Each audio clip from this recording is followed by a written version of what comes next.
Hello, hello, hello, ladies, gents, boys, girls, welcome along. It is Thursday night. It is time for another live stream. Yes, we have the next round of the European Le Mans Series Online Championship here in Le Mans Ultimate. And this round 5, is at Paul Ricard. Should be interesting, should be good fun. Good to see you here, Luca. Good to see you here in the lineup and taking part in this one. But what is that warning sign that is next to your name? What have you been doing, boy? Oh, dearie me. Someone's been having some crashy. Has now got a warning sign next to their name. But yeah, this should be an interesting one. Multi-class, as usual, 3 car classes. We have ourselves in the LMP3. We've got LMP2 cars and GT3s. There's 12 LMP2s, 11 of us LMP3s, and 21 GT3s, which are going to be causing absolute chaos because, yeah, there's places where we're going to be overtaking them, but can't overtake them. The closing speeds are going to be horrendous. All that good fun. Yeah, it'll be an interesting race, and a treat to see how this one turns out, especially with 11 LMP3s here. As usual, we're going to be looking for as good a qualifying as we could possibly get to get up to the sharp end of the field and just try and run away. That is going to be the aim of tonight's race. Good to see more of you turning up here. Dor, Thomas, hello. Hope you're all good. Thomas in split 3. Woo. Get that rating up. Get some good results in. And you should be good to go. Right. Some quick calculations off the top of my head as to how many laps we're going to be needing to do here this evening.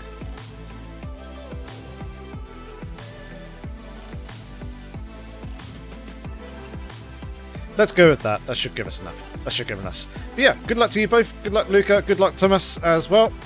As we are now literally just pulling into the race session.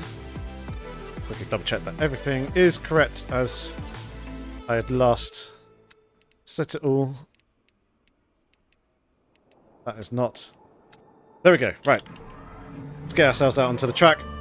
Try turning in some laps and try and get us up the front of the field and hopefully avoiding any chaos. That is going to be the aim for this evening because Tuesday there was far too much chaos for my liking and it completely ruined the race and any sort of chance of getting a good result. And this is our one and only shot that we're going to have here at this race as well because I'm away on holiday, staycation next week. Well, from tomorrow, to be fair. Which means, yeah, that I can't attempt this race or Tuesday night's race again. So, we need to make this one count and have a good, clean race. The only problem is, I've not actually raced at Paul Ricard here in Le Mans Ultimate before. I've turned laps here. But other than, well, maybe there's a half-truth in that. Maybe I did do a race back when this track first came out, but I don't remember doing it. So, yeah. A little bit of an adventure into the unknown with this one. Hopefully, as I say, we can keep our nose clean, fingers crossed, and hopefully that everything just goes well for us. We can bag ourselves a good result. A very, very long straight there, as you've just seen.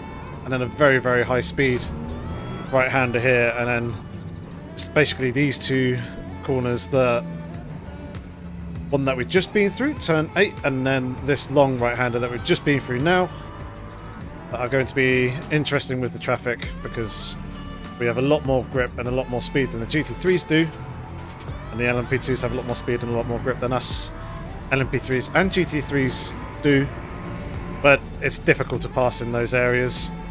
It's effectively only really one line because everyone's committing to high speed throughout the entirety of the corner. So yes, expect chaos, expect chaos. Did a couple of MP3 dailies last night. Paul Ricard qualified last, scraped through the podium on the first race, and changed setup and DNF'd on the second race. Well, there you go. Don't change setup in the last few moments before a race. I know I did. It's actually this damper change that I made that you saw at the beginning of the stream. Haven't actually tested yet. But it should theoretically help us out. Mainly in this corner.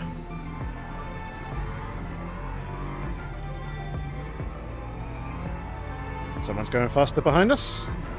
Fine, this is a bit of a banker lap anyway.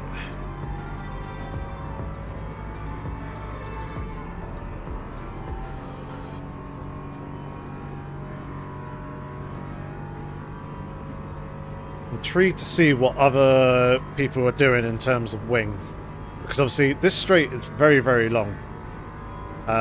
So those running low wing have an advantage here, but then you've got some high-speed corners where you need that stability from the rear, because otherwise you're spinning off and wow, you'll be eating an absolutely huge chunk of tyre. You spin around this circuit in those areas. And this corner is absolutely horrendous. As you can see, you can't see the apex pretty much the whole way through the turn because of the massive A-pillar that's there on the inside. So that's always good fun. Technical circuit is this, Paul Ricard. And it, despite a lot of people hating it, it is a good circuit to race on.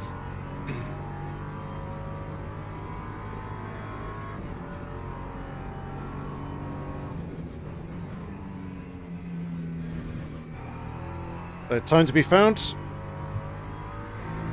Which I know there is anyway.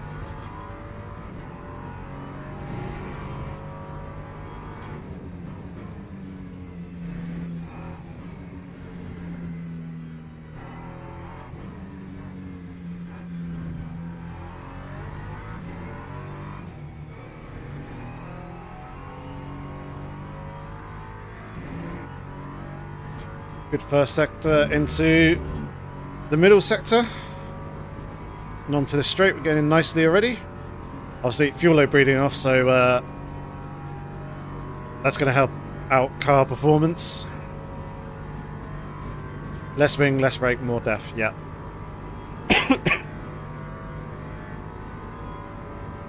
I say people think about the straights an awful lot and kind of set up the car for that, but they neglect 90%, the other 90% of the track.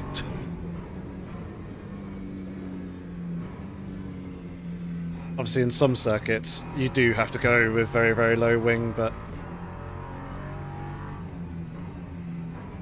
on a lot of tracks, even with big, long straights, it's not the way to go.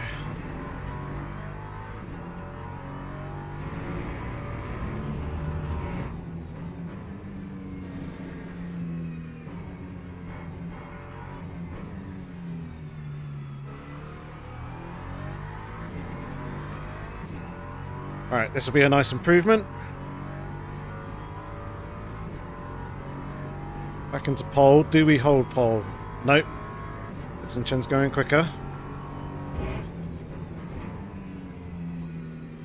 A little deep there in turn 1. And we messed up turn 2.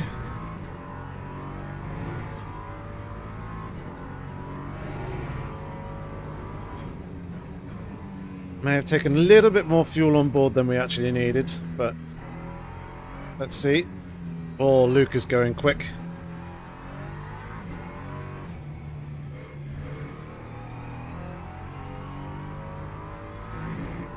6/10 quicker.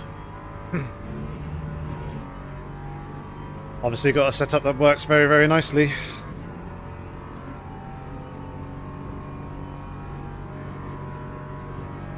I have a feeling a lot of my time losses here on this straight might not be running low enough wing.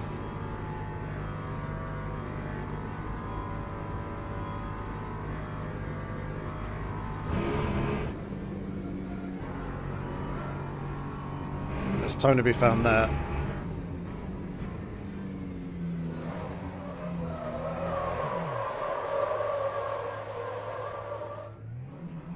Exactly what I didn't want to be doing.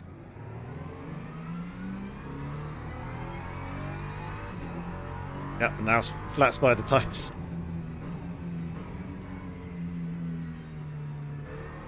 Not good.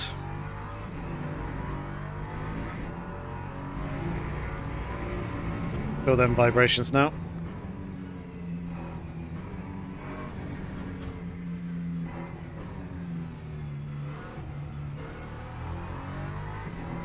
Seen a decay quite fast here. I think there's a meaningful difference between the LMP3s. I don't really know because I've not really tested the three cars like back to back to really compare them. I mean, they all run the same engine, so it's literally all about the weight and the aerodynamics and the effectiveness of the chassis of the car that is going to be creating the differences between the three of them. Oh, that's going to be wide.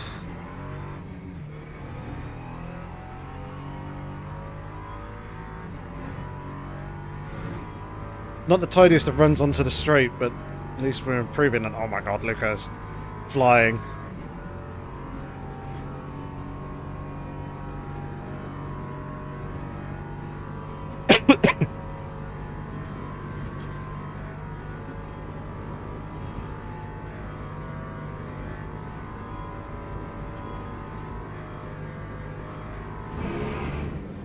Oh, we got pulled a little bit wide there by the exit curb.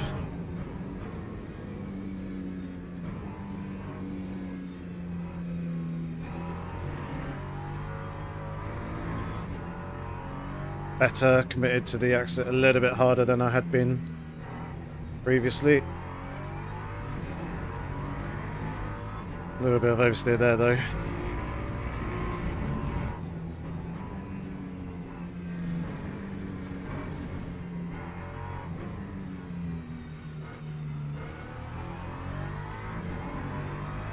Right, this is a sizable improvement. Should bring us up to P2. Now we've got one more shot.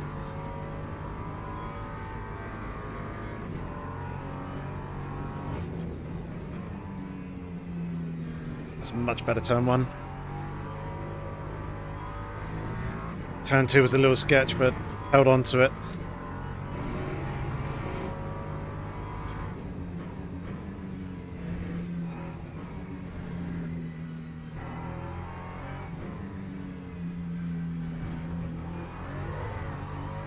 Nope.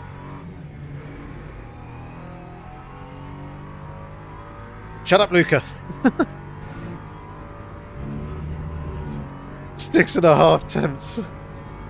It's ridiculous. What wing are you running? I bet you're on like minimum wing or something ridiculous like that. I don't think I'm going to be improving on this lap. Not after the spin.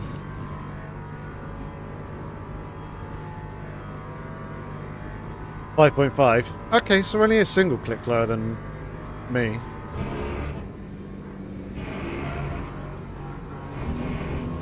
Yeah, invalidated.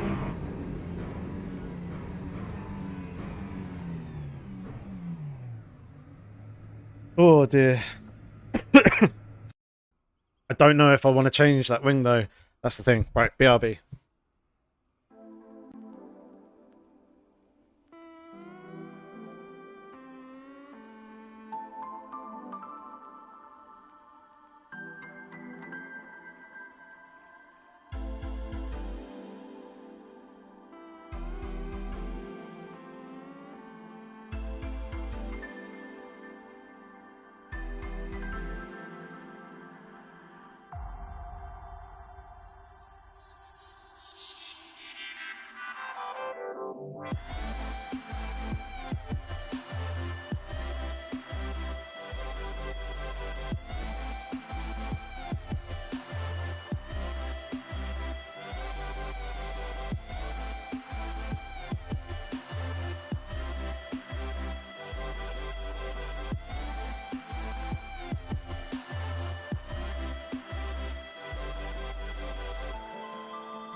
Right, we're back.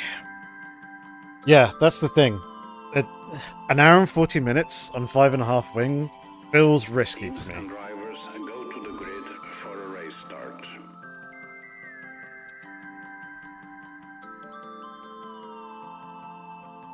So, we shall see. We shall see. Thank you very much, Luca. Good luck to you as well, mate. Hope your race goes well. I'll try and keep it out of your side pods or rear bumper on the opening lap here.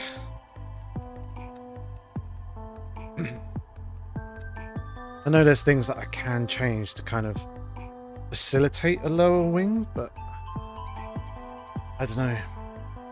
I don't know. Brake ducts could be closed. Fair way, I found. Interesting. I don't want to close them up too much. I was going to say I can't really close them too much more. Maybe the fronts, but it is what it is. Right. Fresh tyres. On the grid. Ready to go. We need not that much. What the hell is that?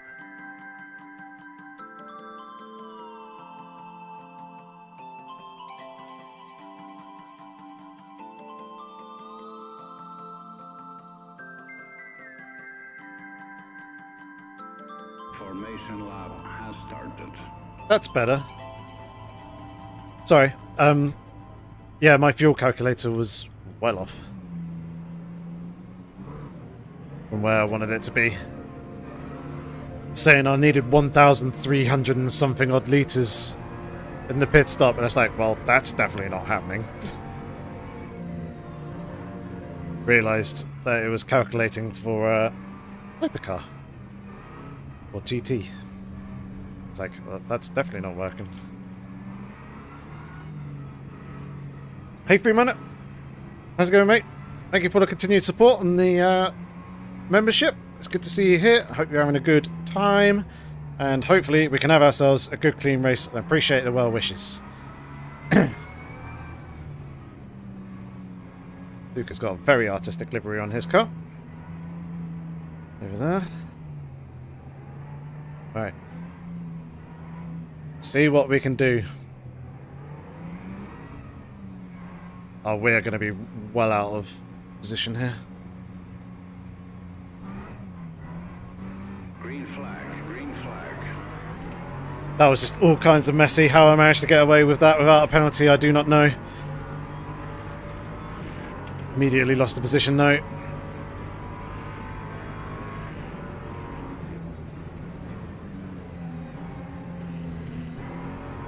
Oh, LMP2's dying.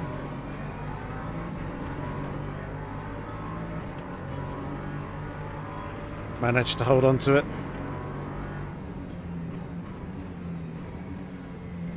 What a position that is.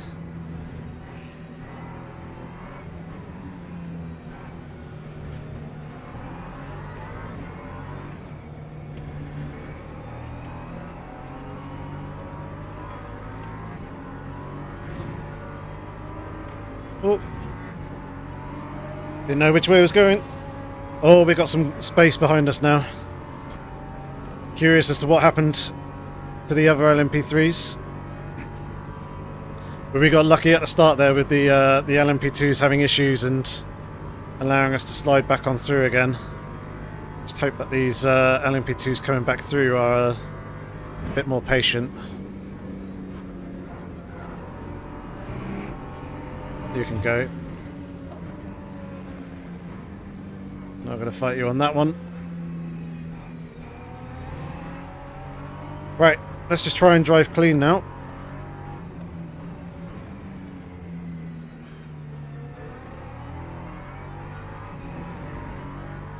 Because I don't think I got Luca's pace.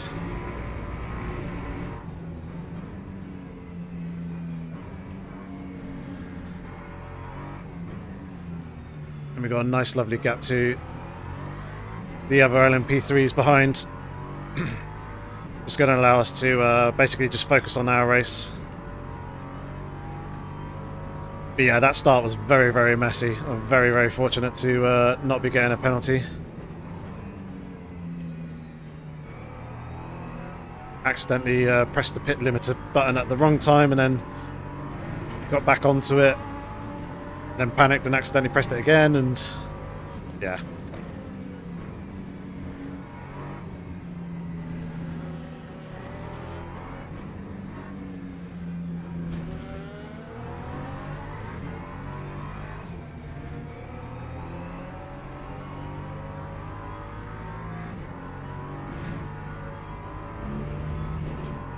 Alright, Fox is back up into P3.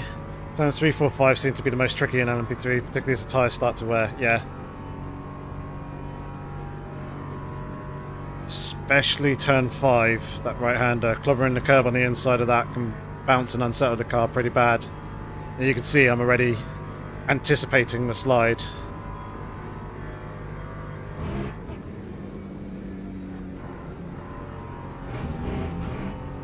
We'll have to watch for track limits in this race as well. So it's just take it easy.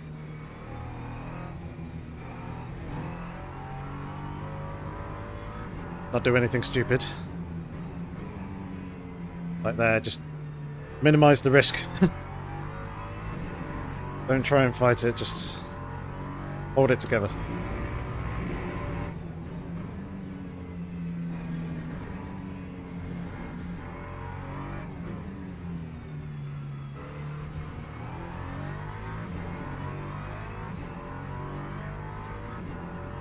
And Dixon Chen's back ahead of Fox.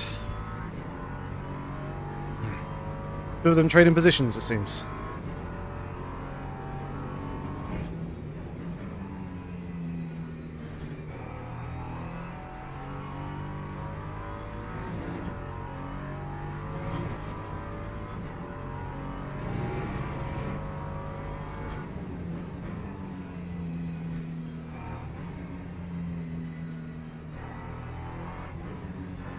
Oh, Charles is also in this race, not having the best of times, it seems. We just put FFS in the channel. In the chat. In-game chat, that is.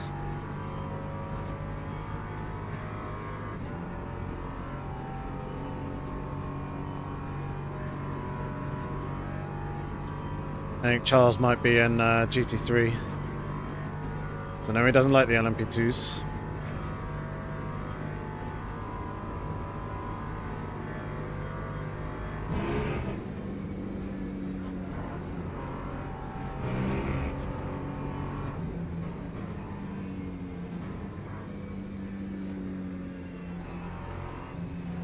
Didn't at all get distracted by Small coming up behind us there.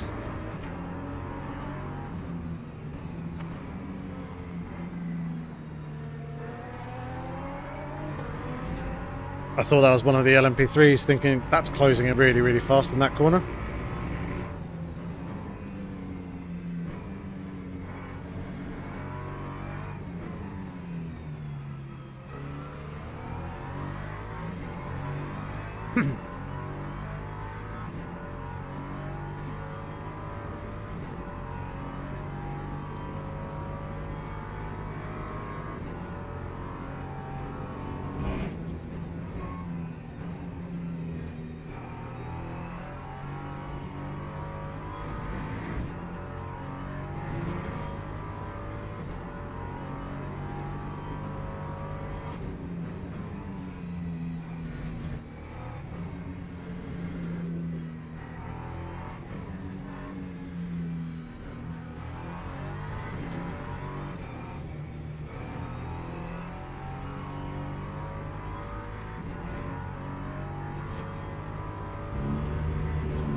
Alright, are we running way too much wing here? This one, and these guys are going to start closing in.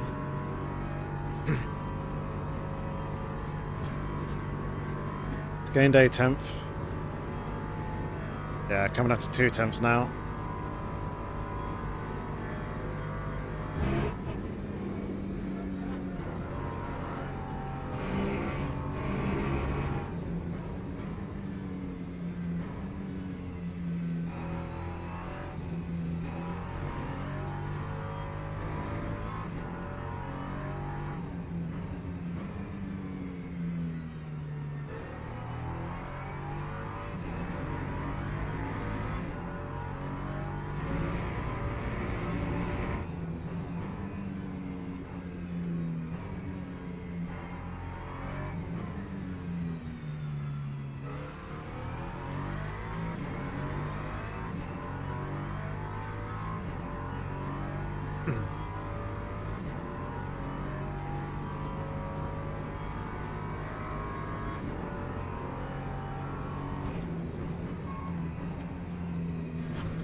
At least the LMP2s are being patient so far.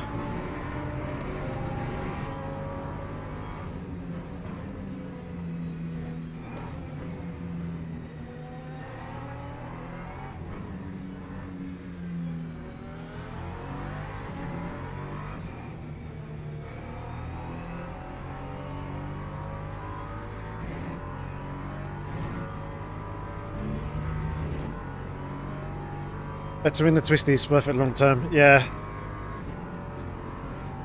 Obviously less tyre wear. Plus he's probably going to be hovering in and around the verge of picking up some slipstream off of me as well on this straight, so be working to his benefit.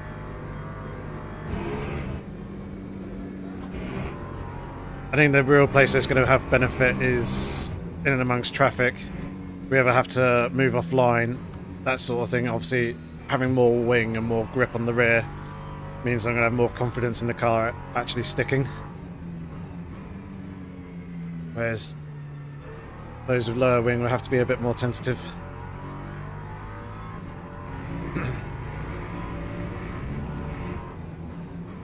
Which, later on in the race, as fatigue starts to set in, tyre wear starts to become a bit of a factor.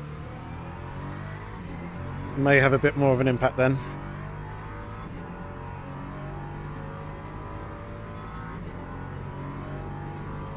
Yeah, Dixon Chen, Alex is also pretty quick. He's a fairly quick driver. Had the measure of over him at Imola on Monday and last Thursday. So I remember he was one of the drivers that I was measuring myself against. Ooh. Bit deep. It's alright, only 0.25 points. Need to try and sort myself out a little bit there. Coming onto this straight, giving away a couple of attempts leading onto it is not good. At least we're pulling away from the rest of the pack though, that's a plus.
Upshift based on the wheel. And yeah, they are quite different. Oh, well, it's a mixture of both, really. Whichever I feel is kind of more appropriate.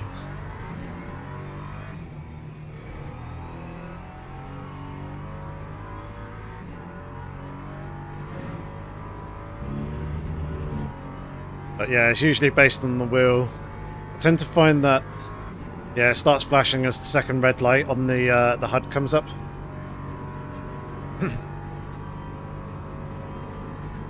And I tend to shift in and around the second red light on a lot of other cars as well.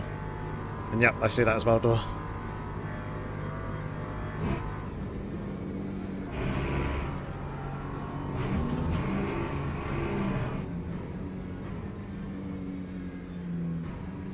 I feel like I can be a lot quicker and carry more speed through here.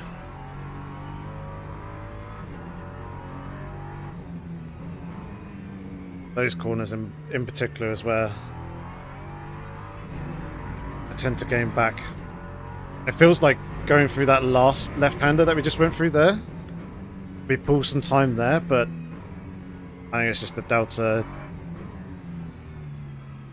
changes quite a lot at that particular point in the circuit. So it looks like I've just like gained an extra 2 tenths, but then they kind of disappear.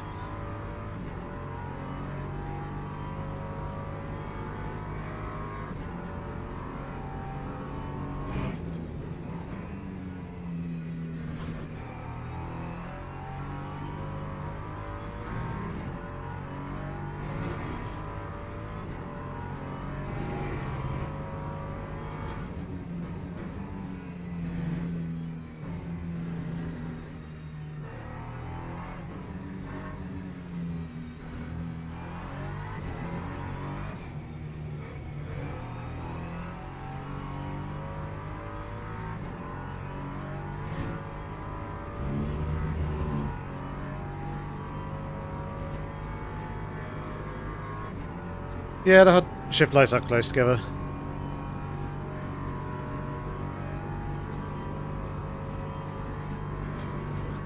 But I've mashed up my steering wheel's rev lights with the in-game one, so the two are flashing at the same time. When to shift, and I kind of follow that.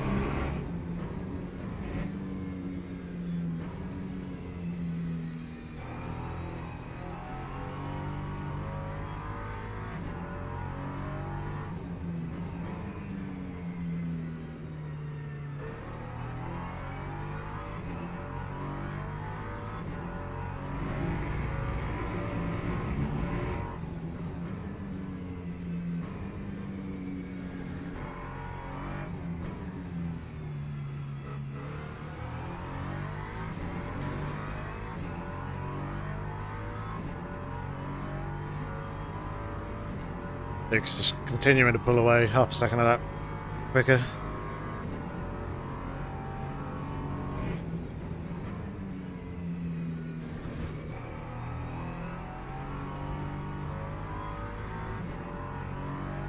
Only have the magnetic room, no shift lights, yeah.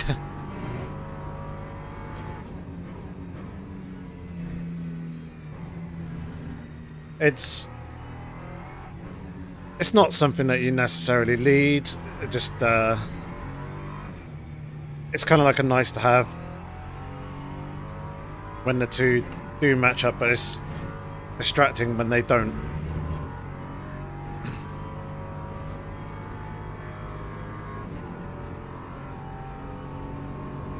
Yep. Always a good time, door. I'm hoping that Simagic released their Zeus wheel this year. It'd be very cool to get my hands on that and give that a whirl. And there's also some other things in the works that I know of that I can't say anything about. Some very cool and exciting stuff.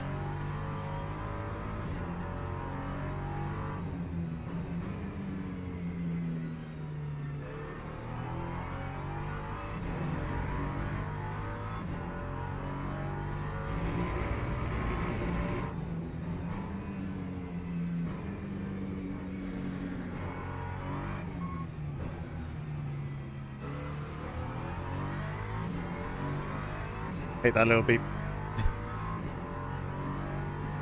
You wanted to change down? No, refused.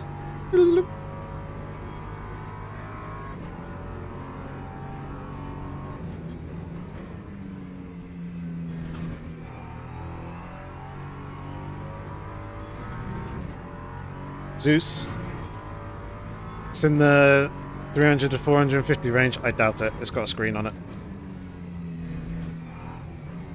Or they're designed to have screens on them.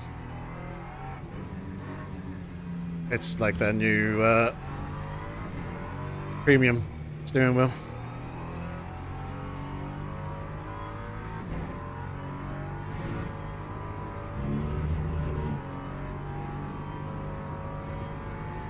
The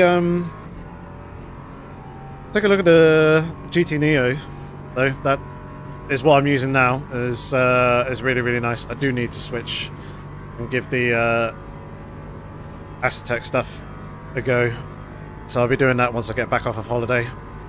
Not really had time this week with doing all the races and generally busy evenings.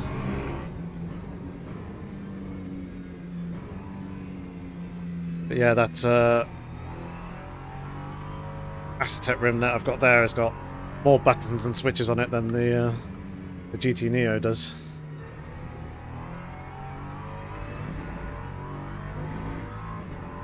You went Simagic Evo Pro? Ah, nice.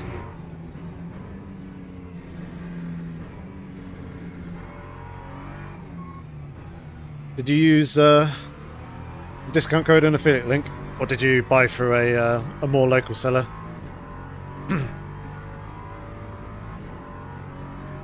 Yeah, I agree with you there, Dor.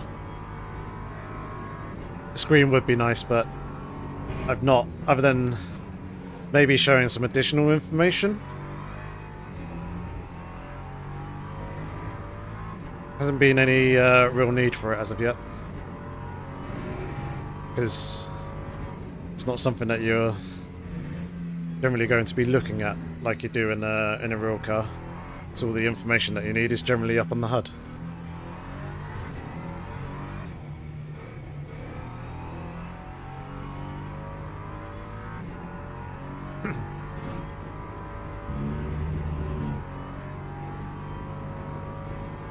Alright, I lost a bit of time there. First corner, running a little deep. LMP2s are on their way. Not quite onto the back of the LMP3 field as of yet. So from P5 down to P10, it's pretty close between a number of people.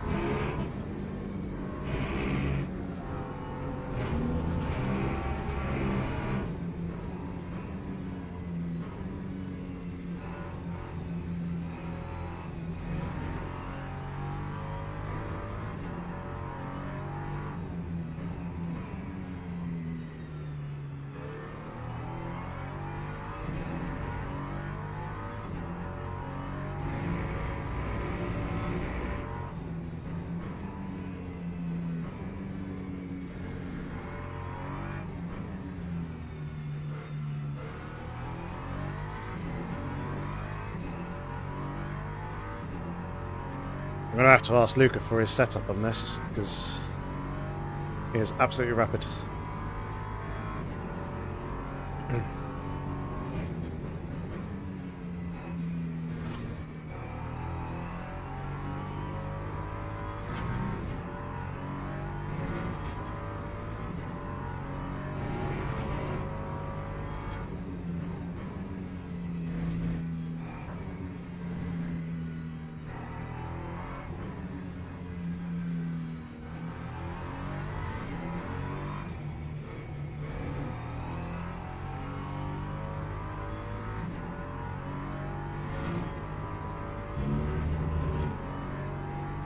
Sadly not, when UK G2 bundle that was too good at a deal with Neo X Wheel. That's fair enough. I say that's the only thing with the affiliate links, is they do require you to purchase through the official retailer, whether it be Simagic or Moser, for example, where they're both based over in China. It's obviously quite a lot on import fees, getting them shipped to the UK, so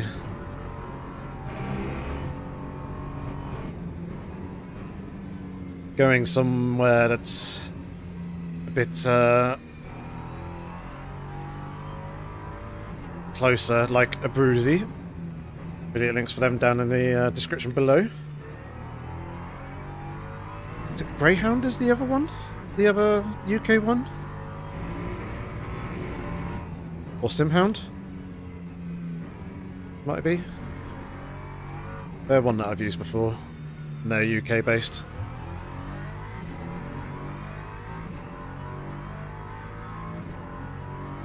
Your code should be across approved distributors, really. It would be nice if it was, but they're completely separate entities. They just have contracts with Simagic to sell Simagic stuff. Getting so many of their units and things like that. Sim Racer. Yeah, Sim Racer is one that I've used before, I believe. Maybe for things like getting a Simagic P1000s, the brake performance kit for it. I remember those two came from two different UK-based distributors of Simagic gear, but they do more than just Simagic as well, I believe. If I remember correctly, it's not just tied to that one specific manufacturer. Otherwise, there probably would be a little bit of leeway of being able to negotiate with them and say, hey, can you do a include the discount code, or my Simagic discount code, make it work on your site as well.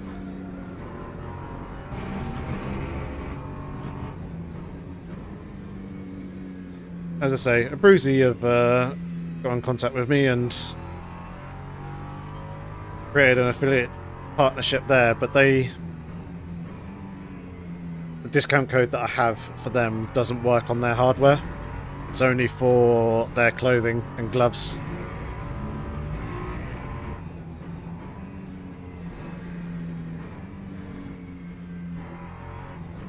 They don't do discount codes on their hardware sales.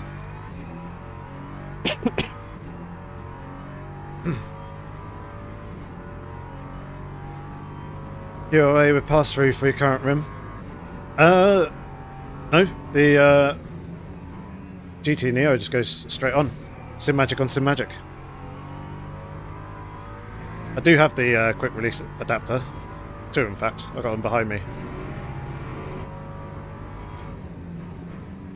But yeah, I've not had any real need for them as of yet because I've got the GT Neo for LMU, and then I've got the Neo X Hub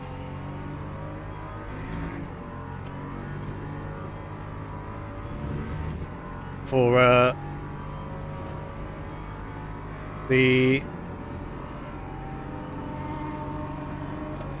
rally stuff.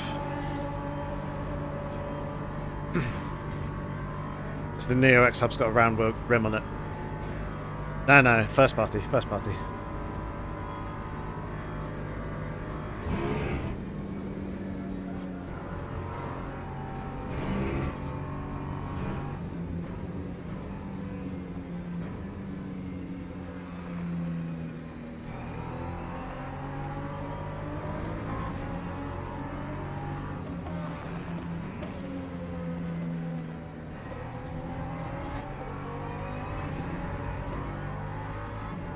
That worked out quite nicely.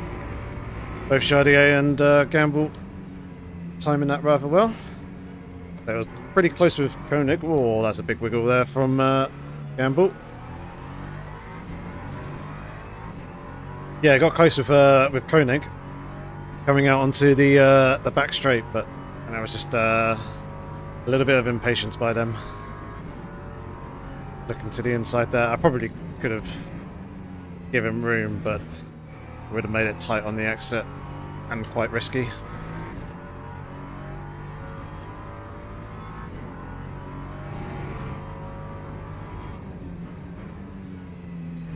Oh, looks like we've got all the GT3s coming up as well. So this is about to get fun and interesting.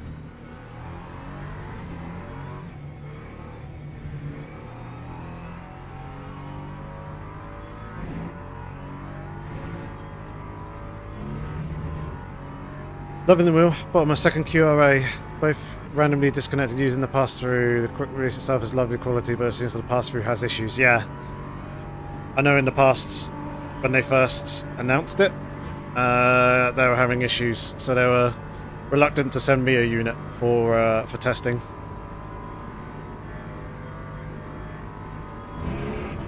But now that they have sent one, or they sent one with I think it was with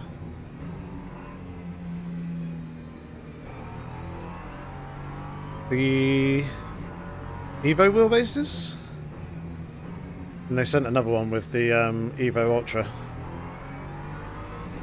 which is what I'm running at the moment.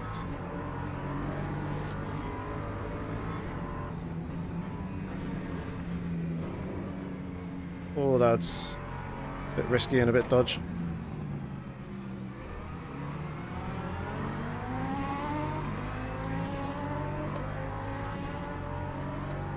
Okay, interesting.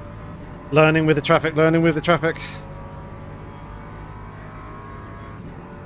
Feel like things are about to get pretty crazy.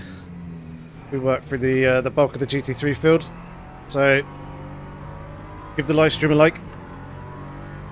Be much appreciated. Things are going to get interesting and entertaining.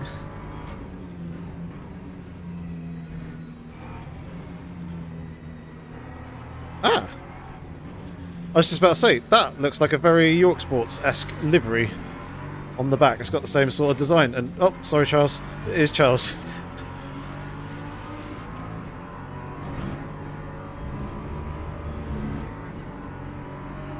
He's running our livery in the Lamborghini.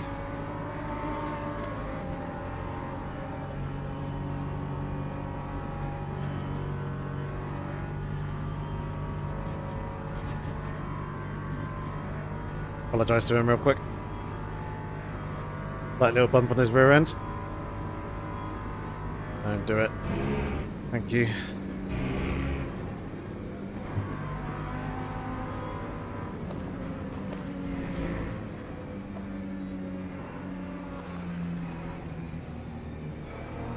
Oh, LMP2s and GT3s is not a fun combo.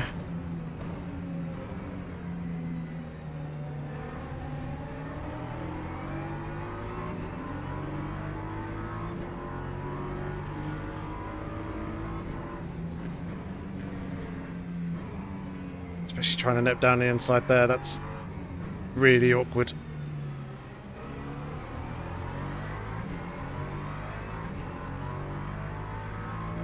It nearly was a team kill, yeah. It was all my fault. I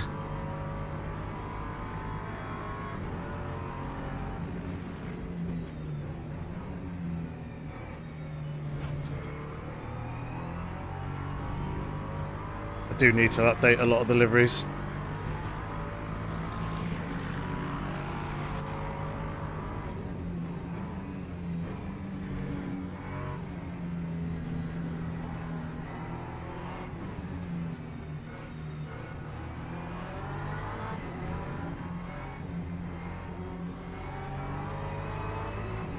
Oh my god, they track out so much wider than I thought they would. Which I think is partly the confusion that we had there with Charles. I was expecting him to hold a tighter line.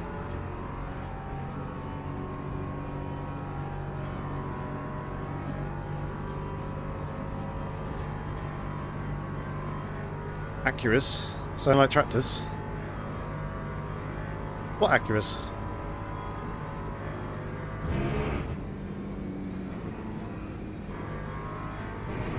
There are no Acuras in LMU.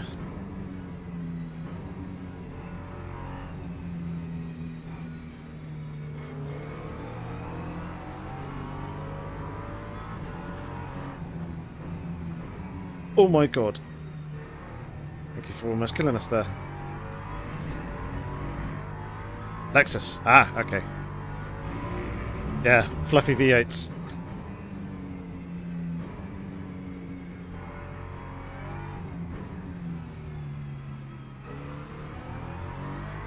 I say, they sound really good in ACC, but from what I've experienced of hearing the Lexus in real life, they weren't that impressive, from what I remember.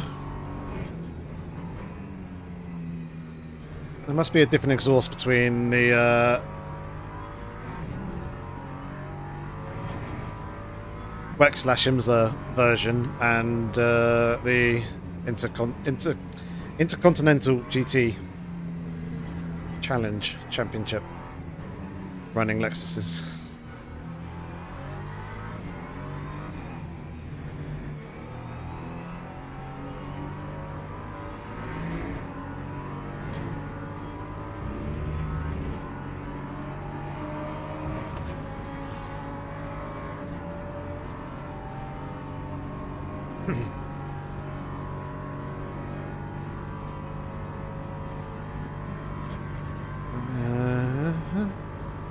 7 plus 17 is 54. So 53 at the moment.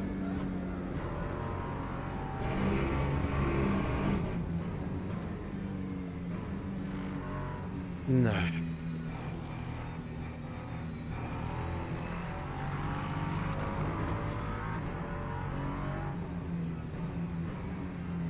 Feels a little risky trying to slow the car down and pull it in tight.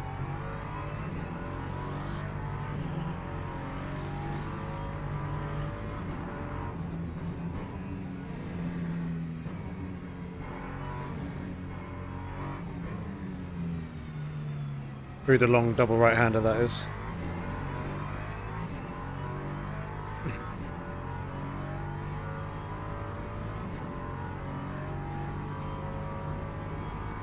Gained half second on Luca, working through the traffic.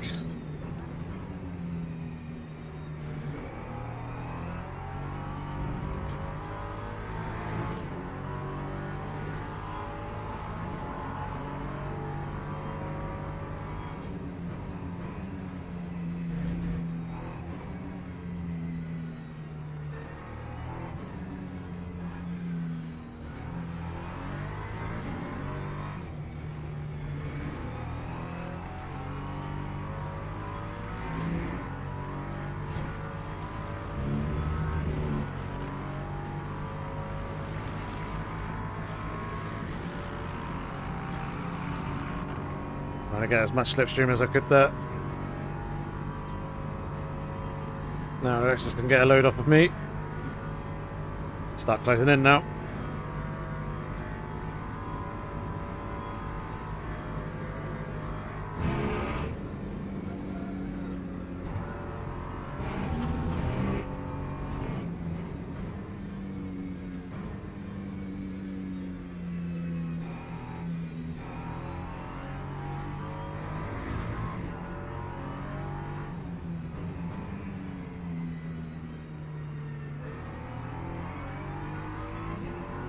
Seem to like catching GT3s through this long right-hander here into this section. Thankfully they are aware that with me passing them on their left, I'm running a tight line into that corner.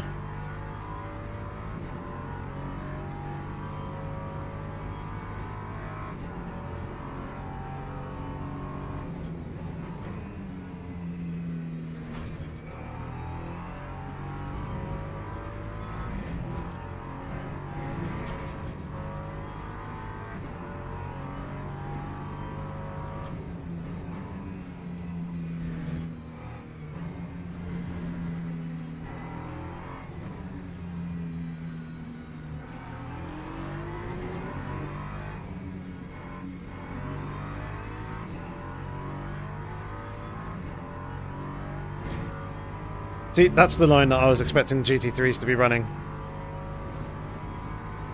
Quite nice and tight there. Allowed us to get around the outside pretty easy. All the ACC Nissan kids seem to be taking Lexus and LMU. Yeah, the Lexus seems to be pretty strong around this circuit, from what I remember.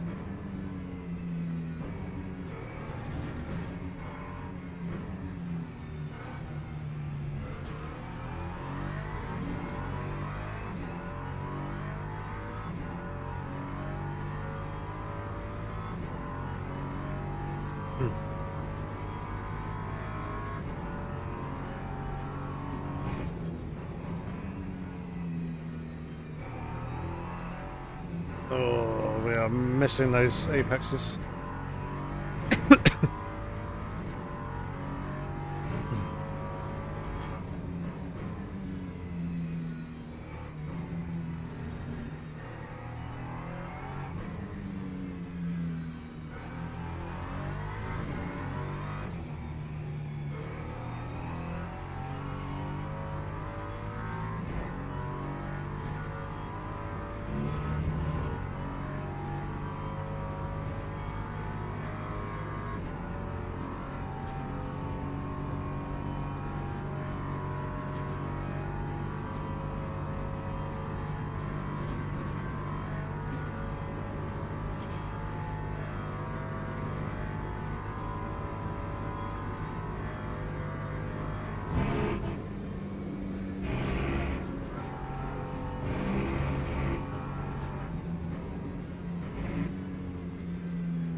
Not ideal. Probably could have timed that better, to be fair. But he was a little slower off the exit than I was expecting.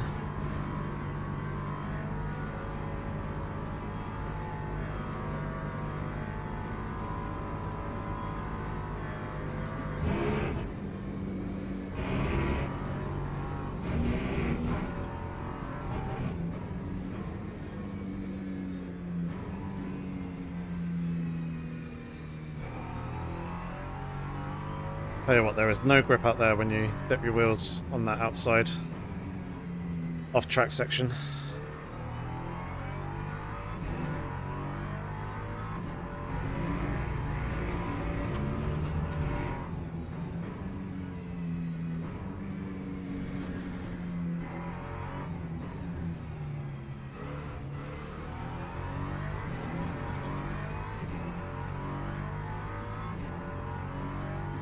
Yeah, tire temps are good.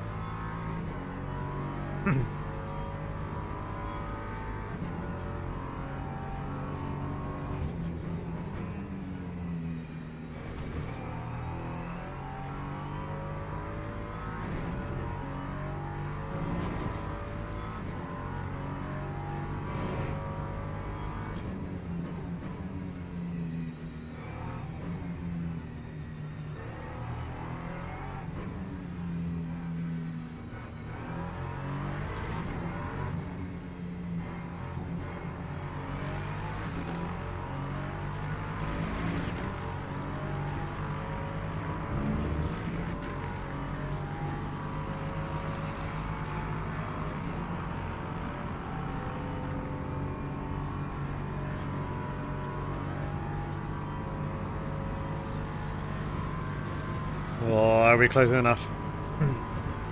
We are now.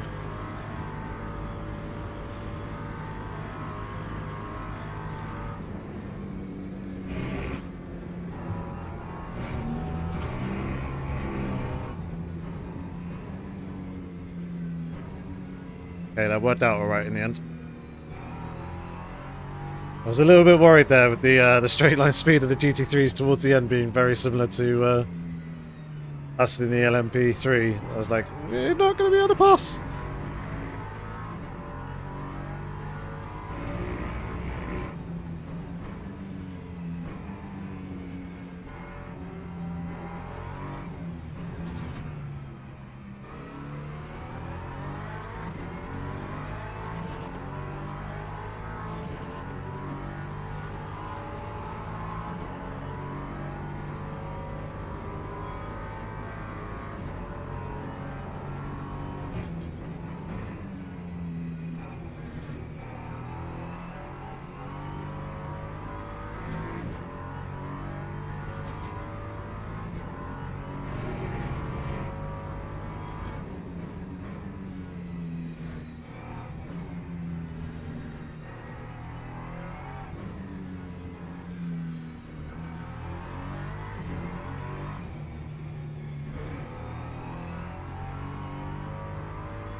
Gotta watch that curb on entry. Keep placing my wheels on it just wrong and it's pulling me out wider than I want it to be. Costing me the apex.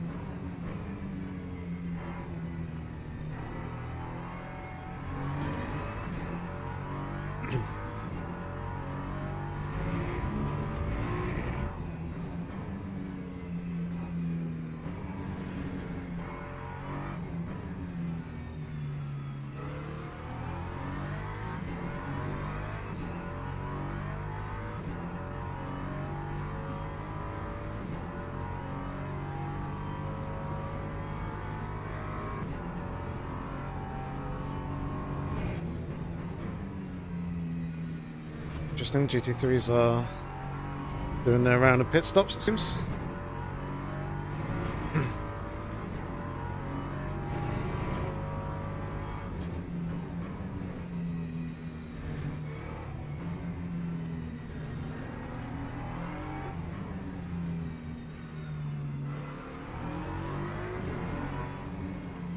Why are you braking?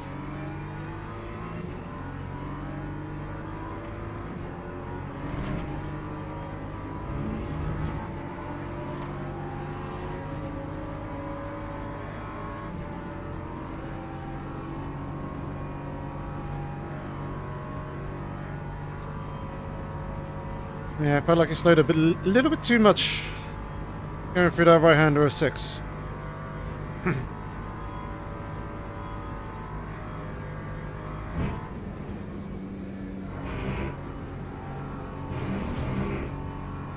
Oh, Jardier's not happy. Lap 25, gents. Remember that one. 3 dots in chat from Jards.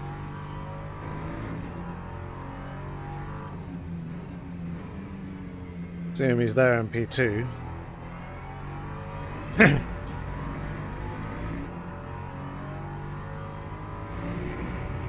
Only half a second or so behind the race leader.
Certainly seems like a very, very calm race at the moment.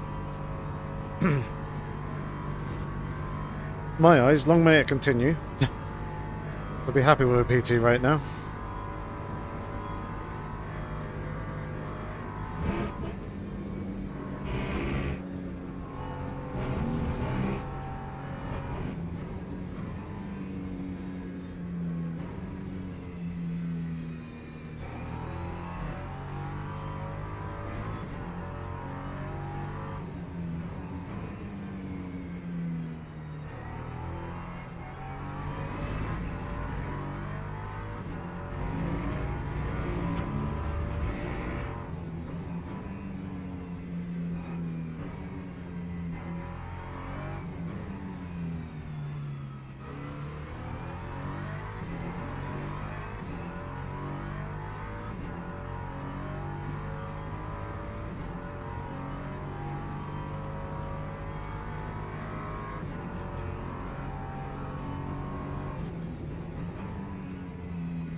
Oopsie daisy.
A little bit of slipstream off Jardier.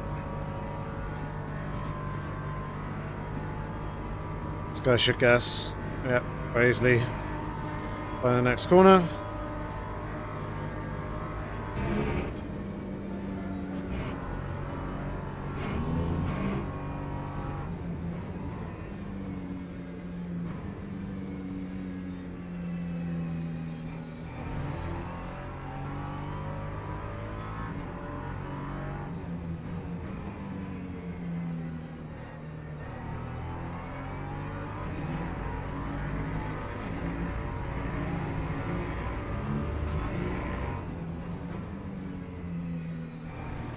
Fair enough. A little curious as to what he was doing there, sitting in behind us, but going to the pits is a good reason. Appreciate the patience, thank you.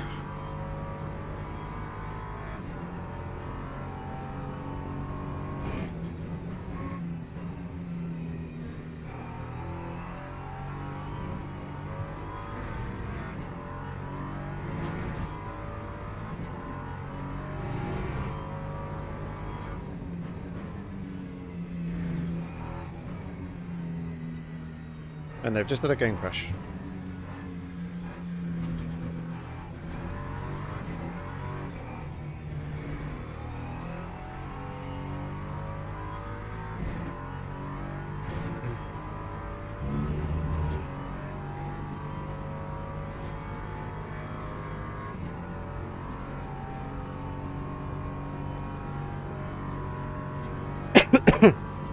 Here's me.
Is it just me?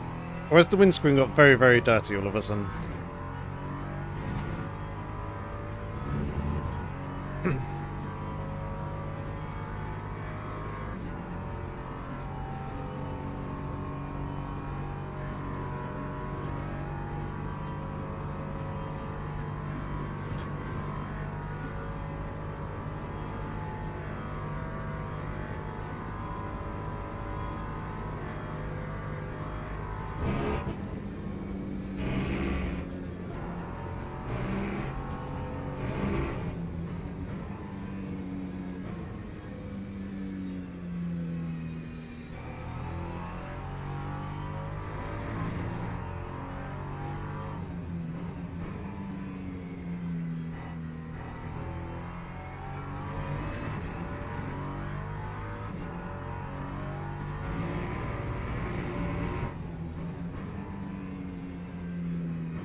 Well, I thought there was going to be quite a big cut there on the inside. Quite fortunate to get away with that.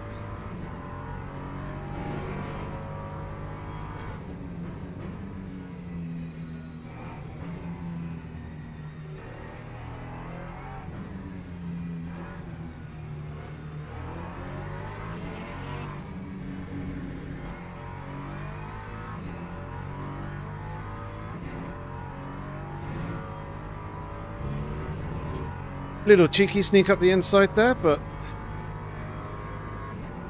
space was there and we certainly seemed to have the drive coming off the corner. So that worked out right, hopefully not impacting the winner's race or pace there at all.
Hey Jensen, how's it going, mate?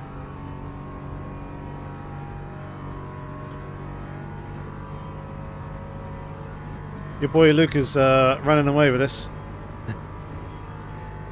I've got no answer to him.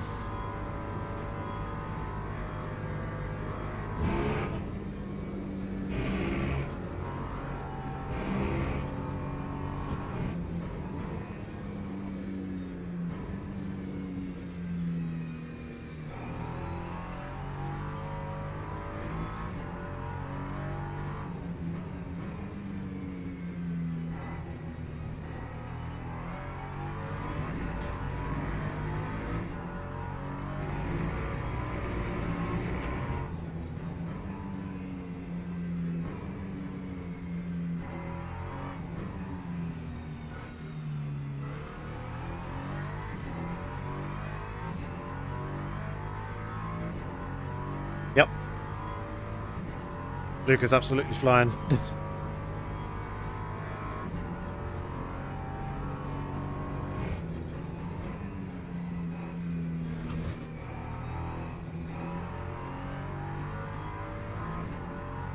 He just needs to hold on to it, keep it on the track. And he's got this one in the bag.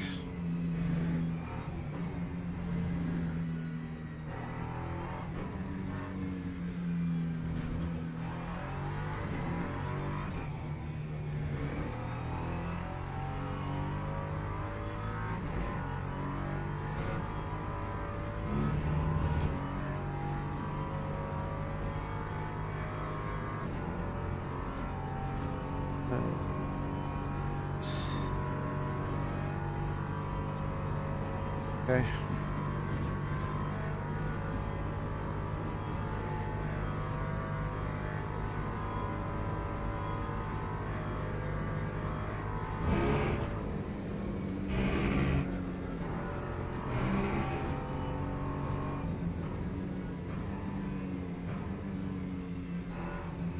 Oh yeah. Well.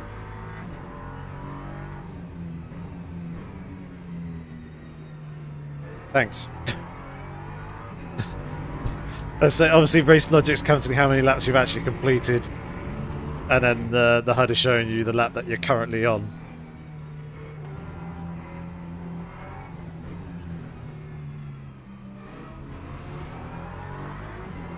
That should be a fairly easy fix, I think.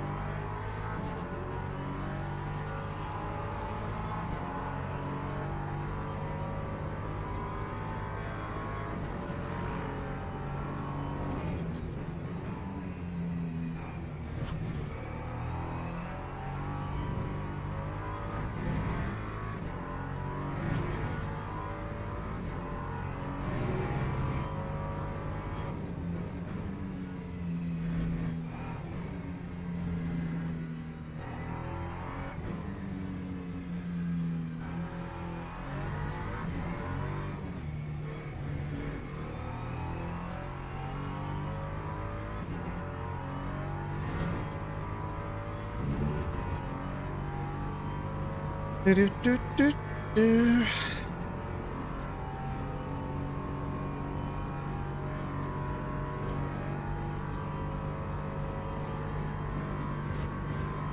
Just curious about the fuel load, whether to take 16 litres or, 16 laps worth of fuel or 17.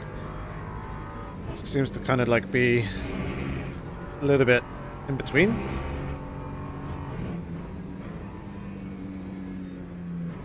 But we're kind of on the cusp of it going either way.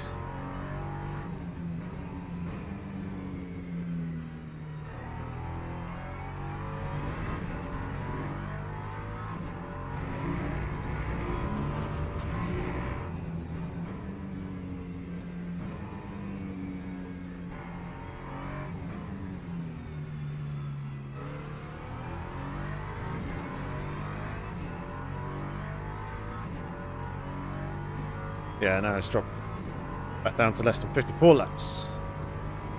Or 54 laps, shall I say.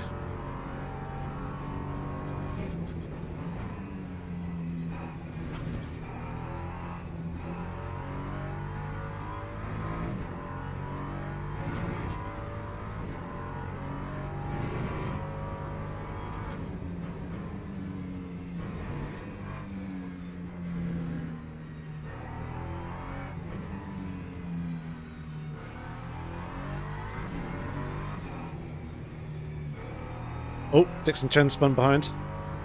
Lap 35. Remember that one. Alright, now we can definitely go 17 laps if we need to. So we can be safe.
Well, ain't too bad. Don't have to worry about tyres.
Two more laps.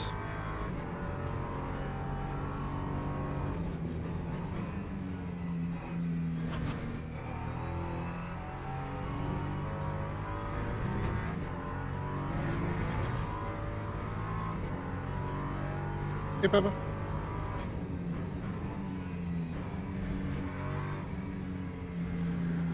Alice is back home.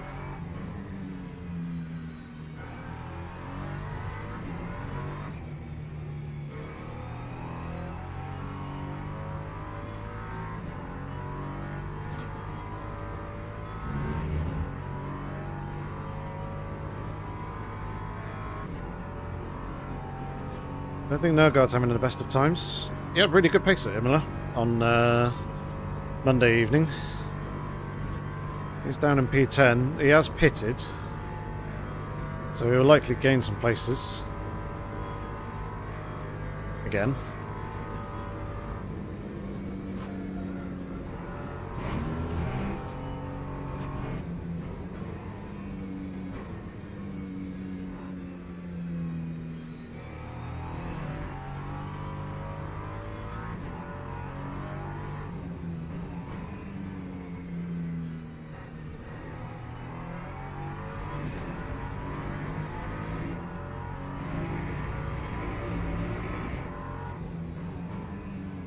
Lucas in the pits.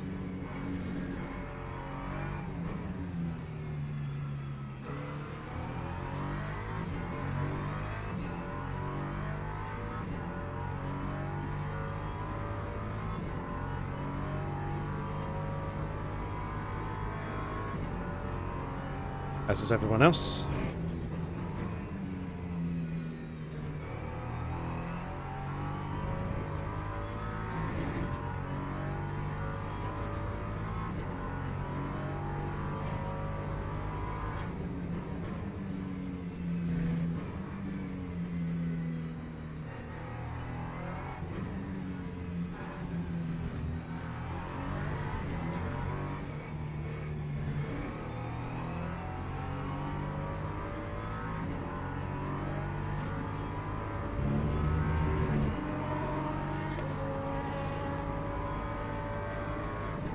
Looks like Kolo's got some pace.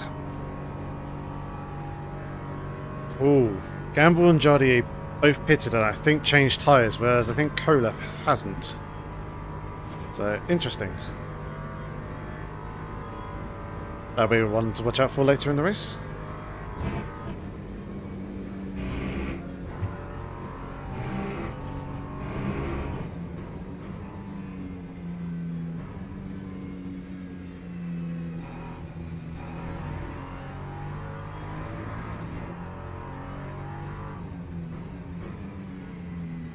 Oh.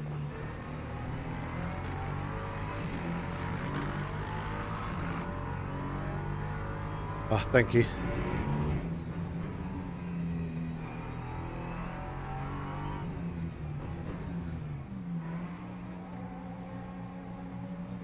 Nice lovely pit entry there, not really pushing, didn't have to take any risk.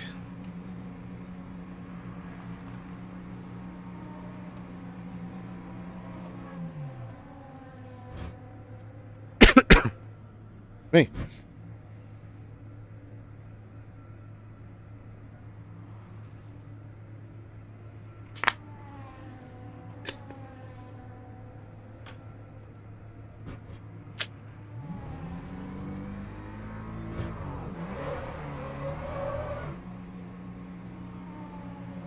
We're back underway.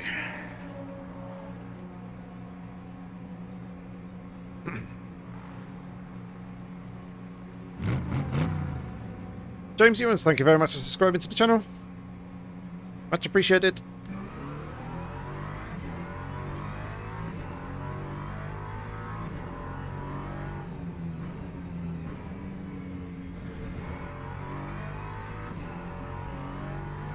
If you're in the live stream, do say hi.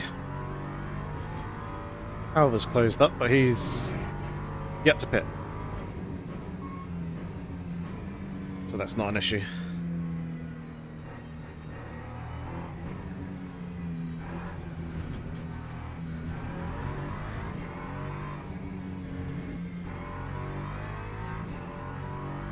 Hello, hello.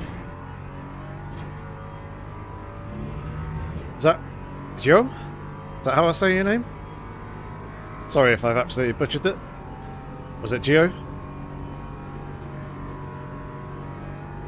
Watching to see if you can learn this track for P3. P3 for Saturday, yeah.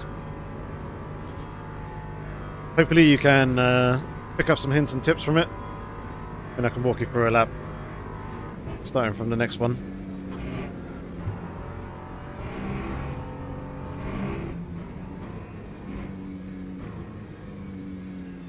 I mean, the main one is Luca. He's the one who's absolutely flying, as you can see, out in front, but I think it is setup related. I'll go slow doing 53s.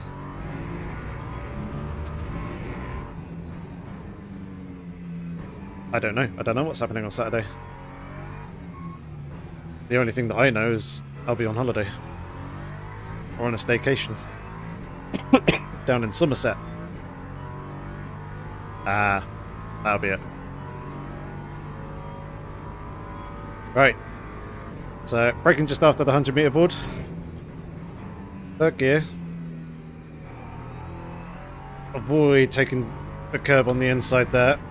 Probably take that a little bit better than I did on the exit. This one, about 80 meters. Third gear, hard over the curb. Second, follow it around. Open this corner up as much as possible. First gear, flip the curb. Power, power, power. Slight lift. Back on the power once you get to the apex. Open up this left-hander here. Try and keep the steering straight and as minimal as possible. Chill, relax. Do whatever you need to do here on the straight. Obviously, bring the car over to the left-hand side. I'm running 6.5 wing. I know that Luke is running 5.5. 50 meter board, lift, coast in, apex, power. Run out wide. Line up the two boards on the inside with the windscreen wiper down into third gear. Let the car coast and roll. Not that much curb on the inside. Probably a slightly later turn in. This one is tricky because it's completely unsighted, but late apex. Straighten up and just run this curb all the way through just after it ends. Sorry. Brake down into third gear for the first part. Second for the final part. Open up the final turn. First gear, and you kind of want to late apex, straighten up the exit as best you can. Not like that. And that is a lap.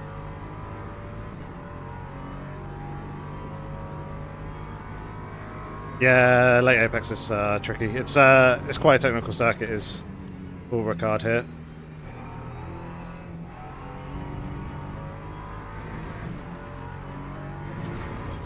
You're welcome. Hopefully it helps, and hopefully I can actually demonstrate a little bit better, or a little bit more consistently over the next few laps. Whilst also having to work with the traffic as well. Traffic is quite tricky because the GT3s do like to wash out wider there than you'd anticipate. All the Go and CDA videos are low fuel hero laps, so totally useless for race pace. It translates over. You may just have to brake like a couple of meters earlier and carry a little bit less speed through the corners at the apexes. That's the thing with obviously the low fuel stuff. Oh, we're a little wide there.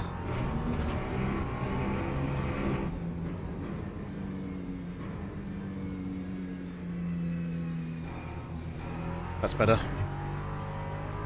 Much better run through.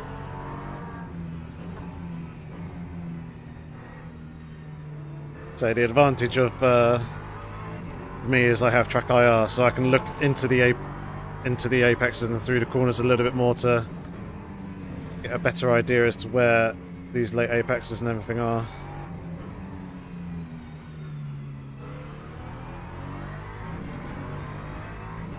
.5 wing, yeah. I think 3.5 might be a little bit too low. I think 5.5 is definitely doable and pretty safe if you manage to set up the rest of the car appropriately for that. You might be able to get away with 4.5, but over a longer race distance, it's a risk.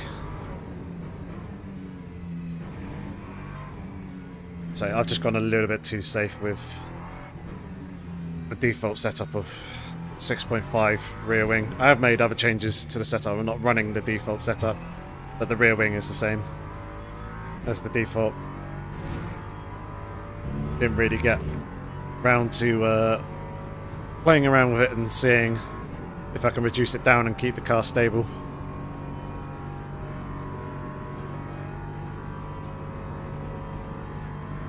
So, yeah, with 6.5 wing, I'm losing about 2 tenths on the straight in comparison to others, but I don't know what wing everyone else is running other than Luca, who I know is running 5.5.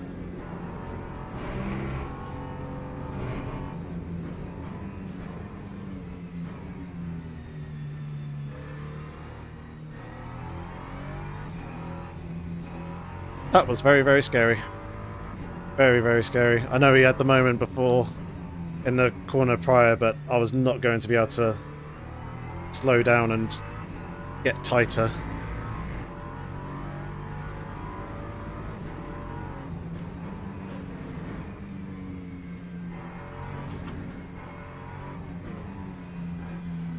Just did the safe thing of unwinding the steering wheel and slowing the car.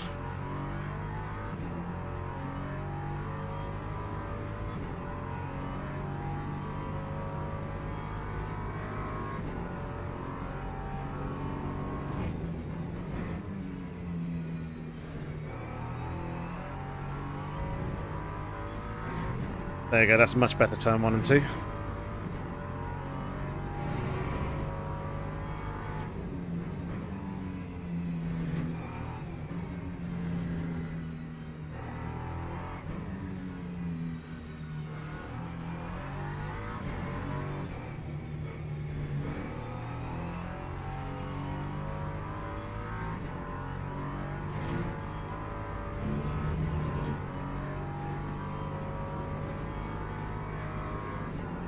You're welcome.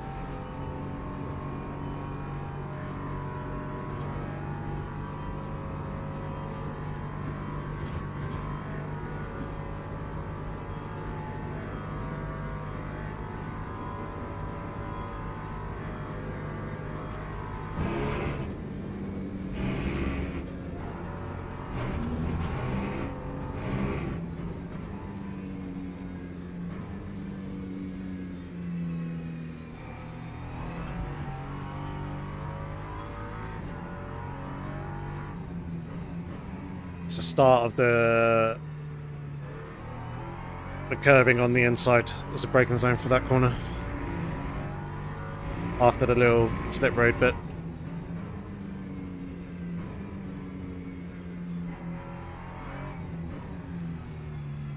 There we go, that's a much better final turn.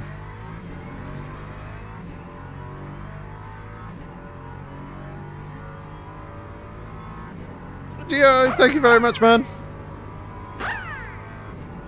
Appreciate you becoming a member.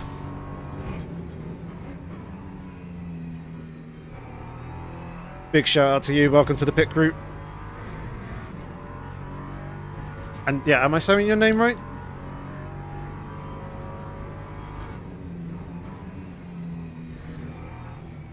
Is it Geo or is it Geo? I'm terrible at pronouncing names and pronouncing words. I was never good at English, despite it being my native language and where I'm from. Breaking okay just to keep turning in too soon. Yeah, you gotta have patience. Geo is fine. Okay. Cool. I say, feel free to correct me. I'm totally cool with it.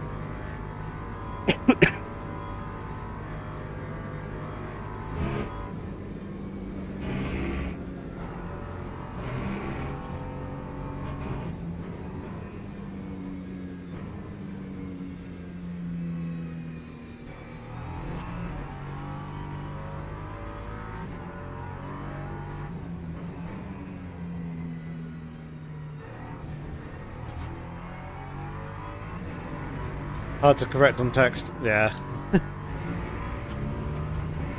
Where's it you're from?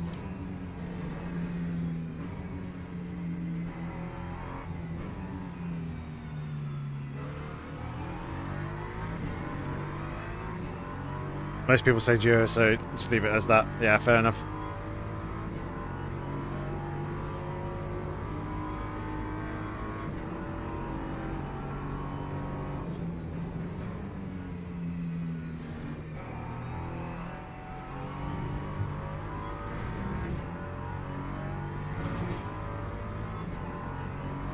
Oh, you're from Bristol?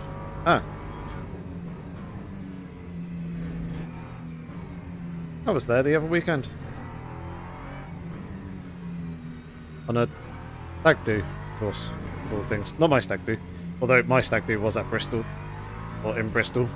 That was a couple of years ago. Quite funny, it's the third stag do that I've had in Bristol. Or been to in Bristol. Not had. I've only had one. Been to.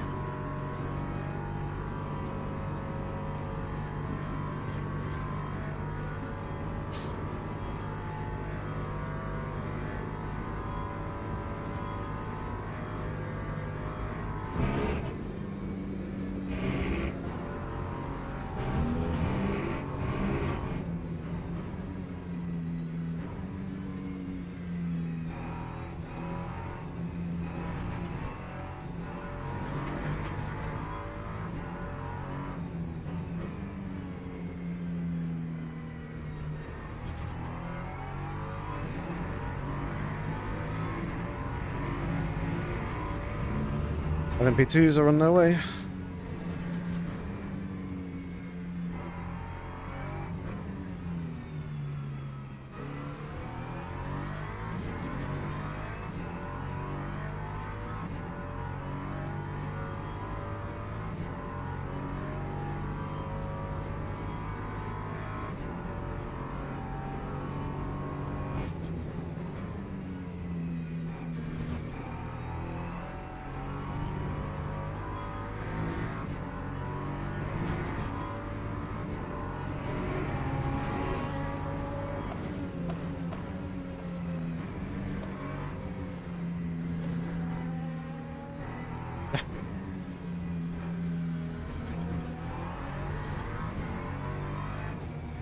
Secrets are out.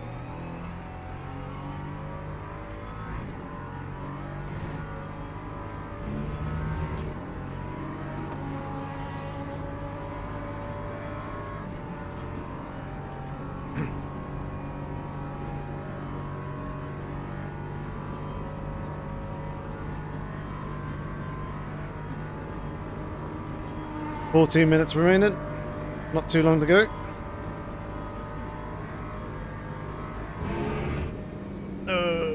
Turned in a fraction too late.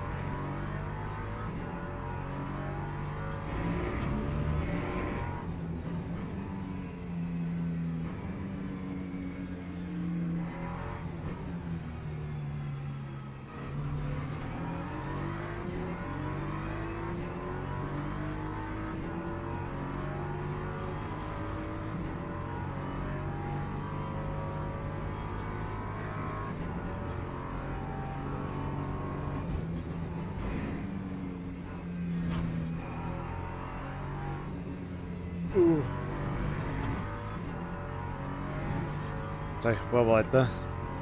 Completely the wrong line.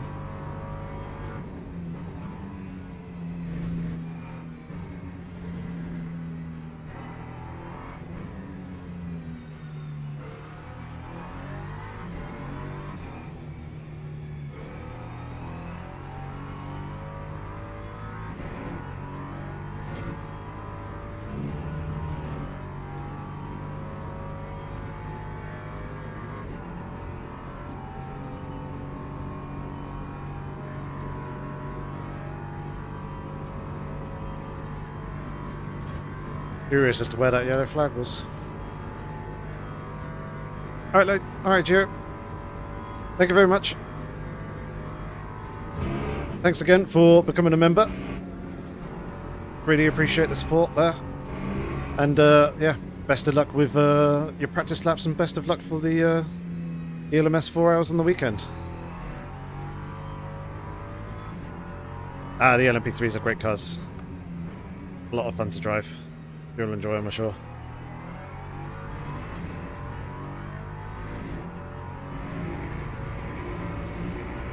Ah, nice.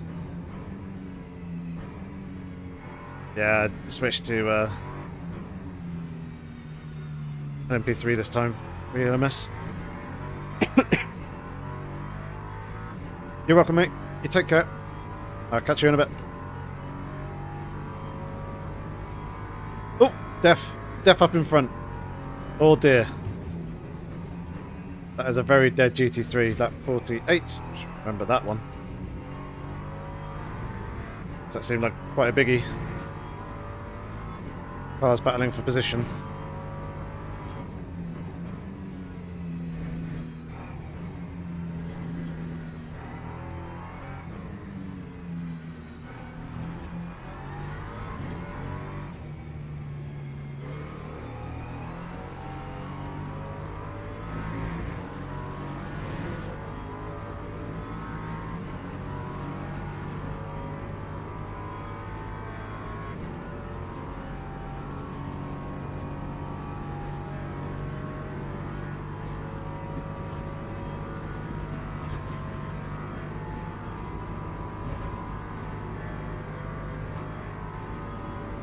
We are going to clear him.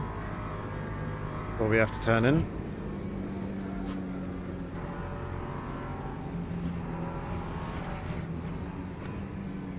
Ooh. That was sketchy, but probably the best way for that to work out. So thank you very much, Lexus, for moving across there and giving us a lane on the outside to pass without actually interfering with the battle.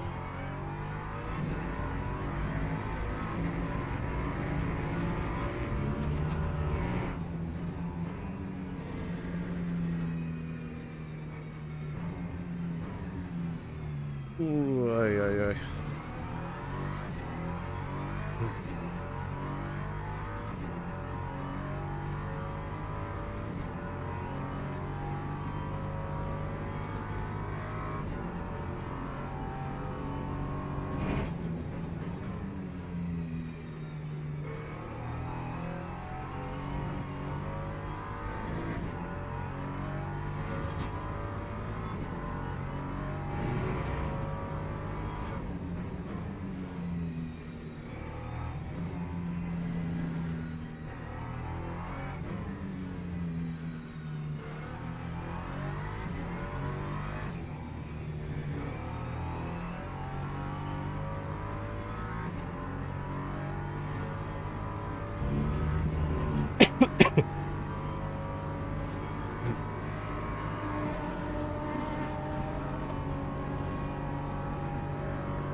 Hey, Peter. Thanks very much, mate.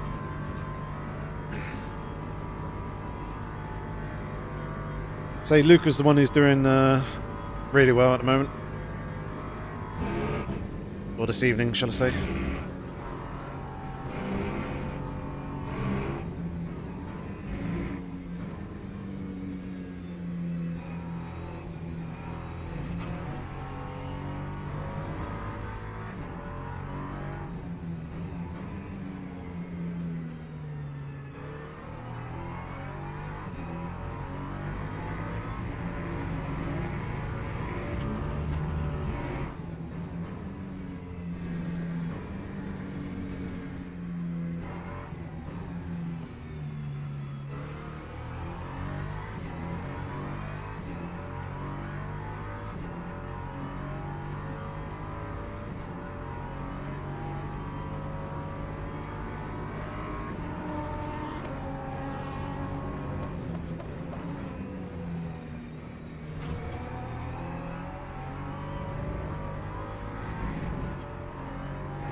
Box hasn't really closed up on Dixon Chen since Alex's spin.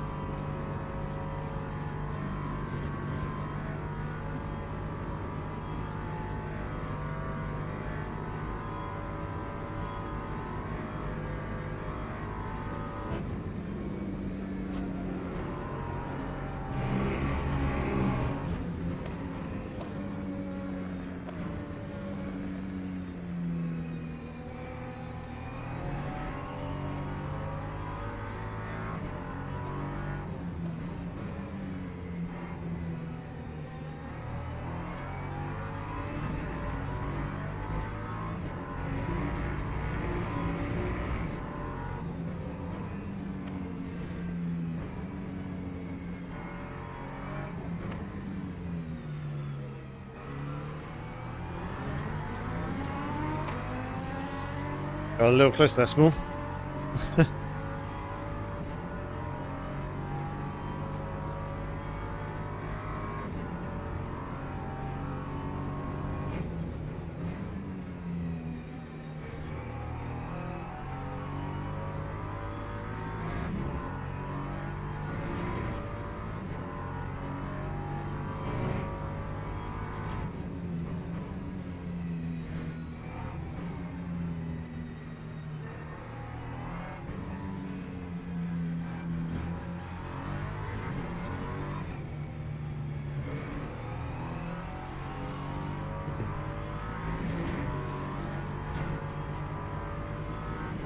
Five more minutes to go.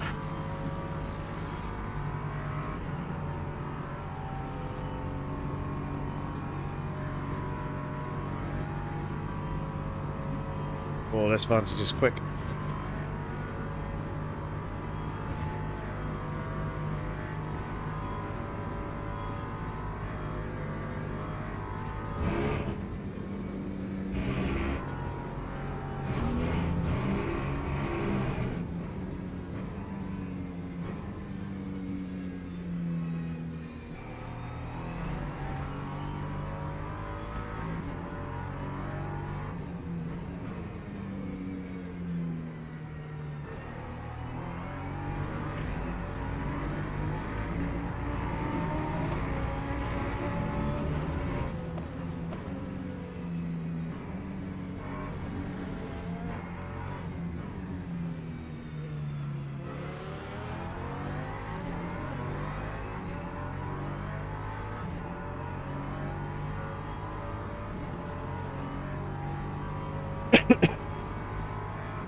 have to say, the game does look nice in and around sunset.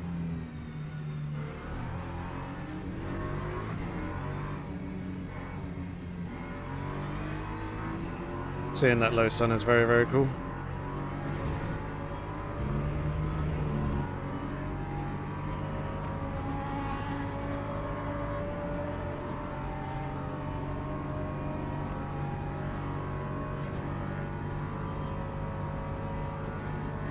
One minute remaining. So I think this will be the last, not this lap, but the next lap will be the last lap of the race.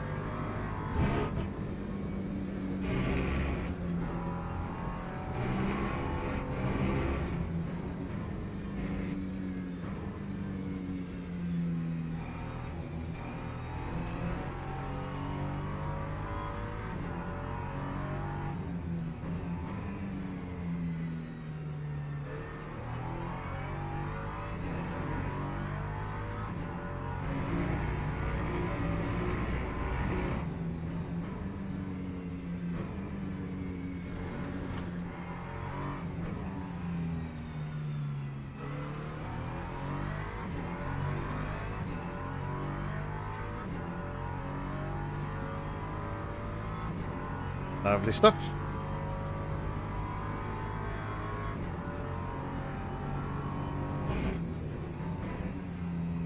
Added proper HDR, did they? See, this monitor has HDR, but it looks odd, or it doesn't look as nice when it's on compared to settings that I have now.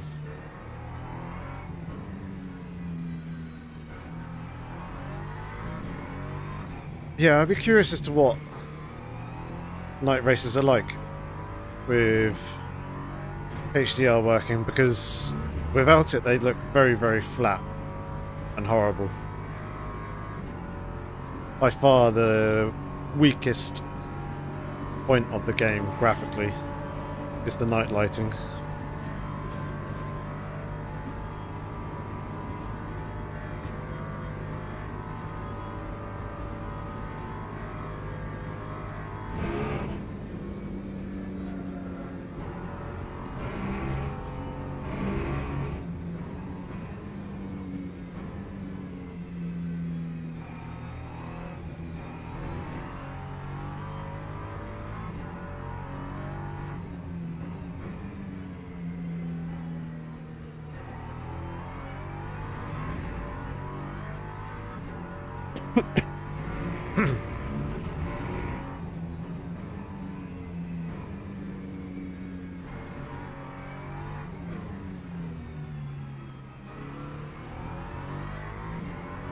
Ah, there we go. Nice to get across the start-finish line, P2. That was cool. No, pretty much zero mistakes. We had one slight moment with a GT3, but that wasn't necessarily a mistake. I mean, it possibly could have read the situation a little better, but we didn't make contact with them. So, yeah, really, really happy with that.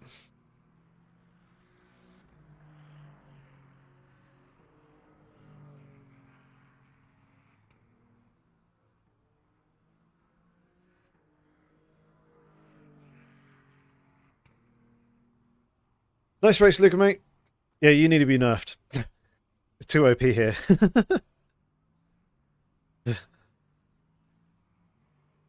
Insane pace, insane pace. Your fastest lap was a second quicker than myself. 8 tenths quicker than Andre. Sorry, not Alex. Been getting his name wrong all race. Yeah, very, very dominant. Well-deserving victory. You're gonna have to send me the setup so I can take a look, see what your secret sauce is. But yeah, really, really happy with that. Good, solid drive, nice, lovely result. P2, happy.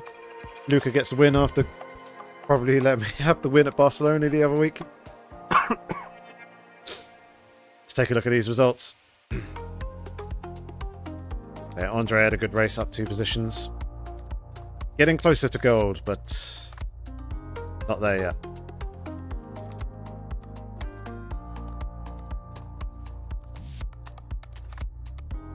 Oh, excuse me. 317 points, nice. That's good. A good jump for Luca, by the looks of things. By the way, Luca, you're running the wrong livery, mate. Right. Let's go ahead and take a look at the replay, because there's a few incidents in that one that we need to take a look at. Something happened at the start to the cars behind. Can't quite remember who was involved, but it gave us a good chunk of space. And then there was a few other laps as well. I think 15, 35. Were some laps. Lap 52 was another one, I think.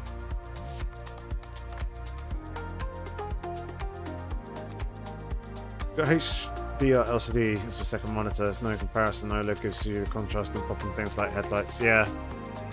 LCD HDR is more just about color diversity, where OLED is about contrast and pop.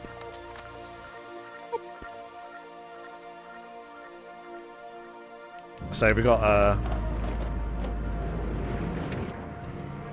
very nice OLED TV, but not monitor. But I think Alice would be a little bit upset if I upgraded my monitor from what it is currently. Right. The messy start, because I'm way out on the outside here. Accidentally released the pit limiter, brake, go, and then do exactly the same thing again. Which put me slightly out of kilter. But yeah, that final corner isn't ideal anyway. Then we managed to get back down the inside of Fox.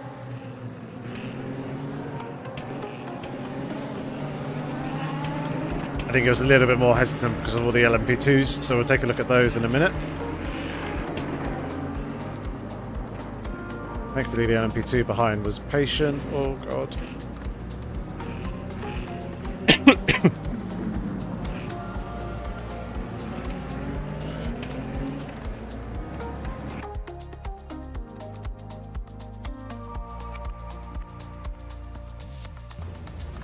See how Dixon Chen gained some places. Yeah, that inside line really helps. Quite a lot. Oh, excuse me.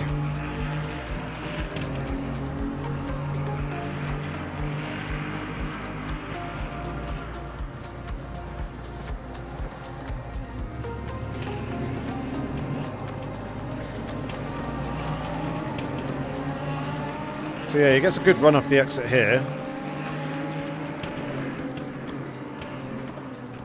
Then decides to send it down the inside of Fox, which is fine, but 3 wide with Oval there on the outside.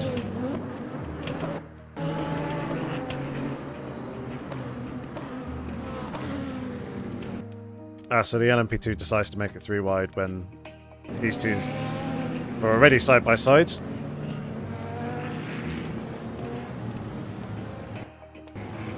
And there's the first bit of contact. Another little bit there. 3 wide through that corner does not work. Even 2 wide through that corner is really risky. So that's why we got some space.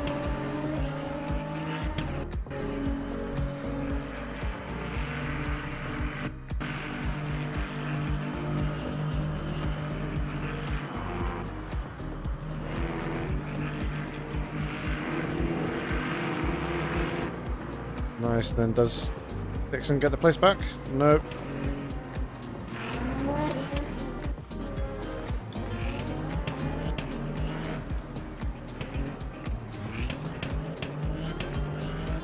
Where is the move then?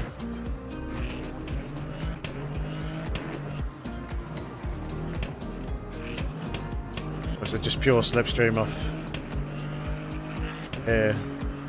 Looks like it might be. 282. Bloody hell. We're hitting 277 without slipstream.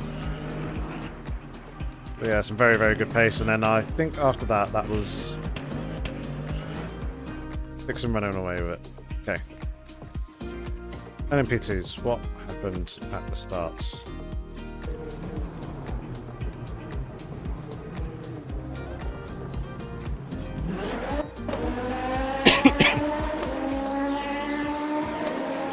Everything's all good so far.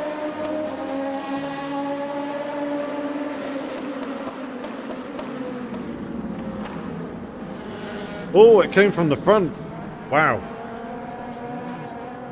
Okay.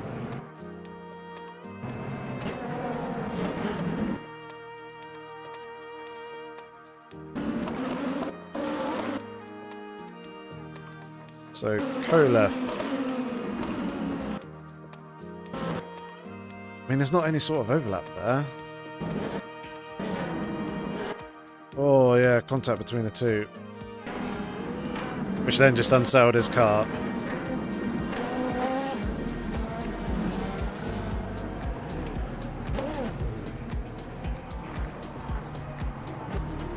Oh, that's painful.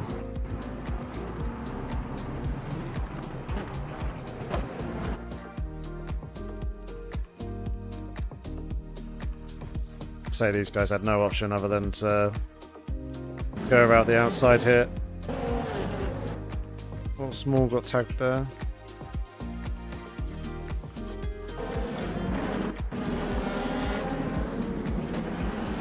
Oh, he almost got away with it. Right.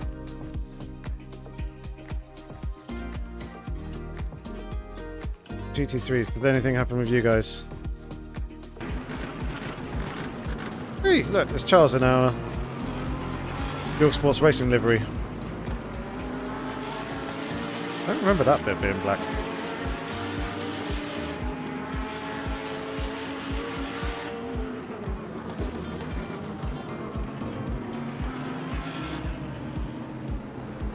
Nice.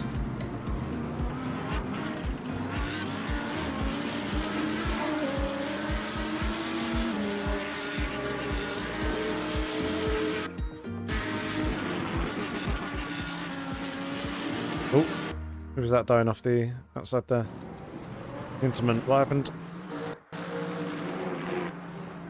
It's losing the rear.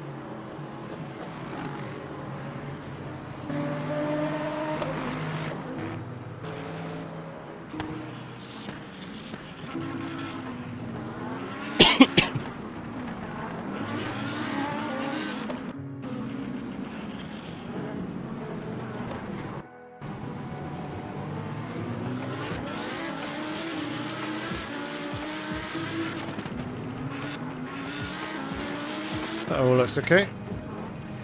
Oh, some close racing here in the GT pack. It's all very, very feisty towards the back.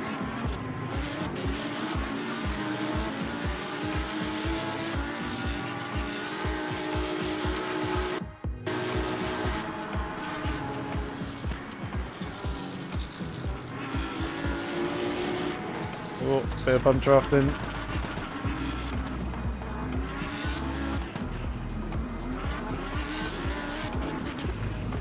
Oh, oh, oh, oh. That was awkward.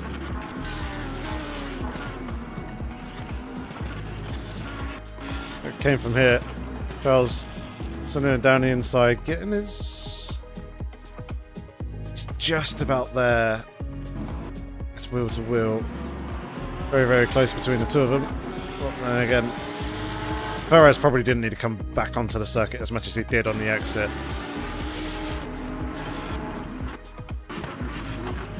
And then that was just an unfortunate tap there. If I was just hold the brake.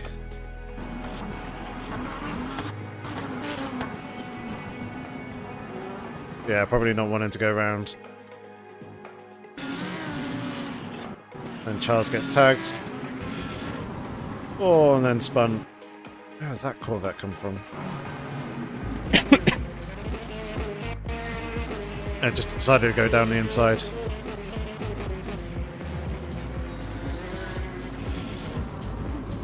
That was a closing gap. The gap was there initially when he went for it, but that was a closing gap.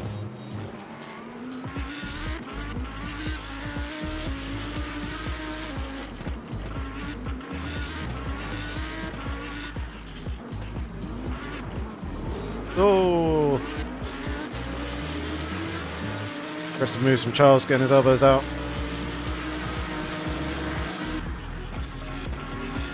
Oh.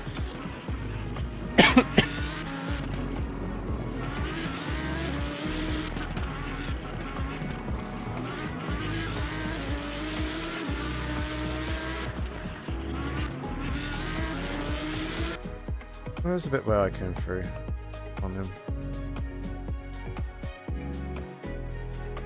There's Luca.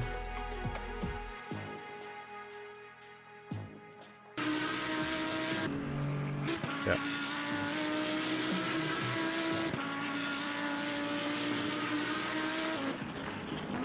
Yeah, this lap.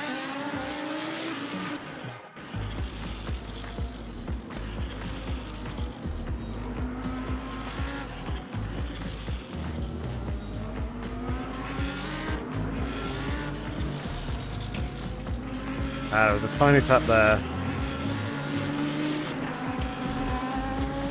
Which I think was just on me slightly misjudging that.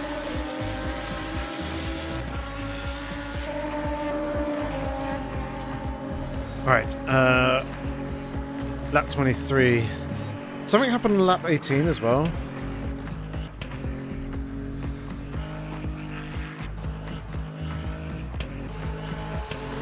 And who was it doing left? Anton. Yeah, this guy? Or do you mean in GT3 or LMP2?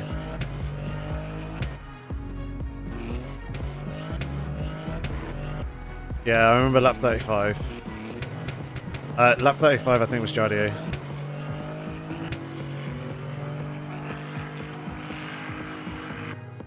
Was it Jardier? Or did was it Andre spun?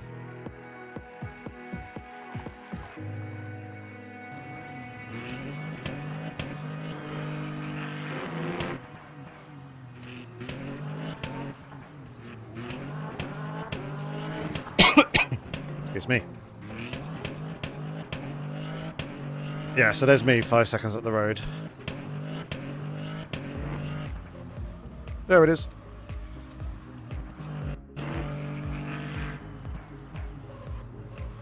Yeah, I just caught the brake. Oh, right in front of the GT3 as well.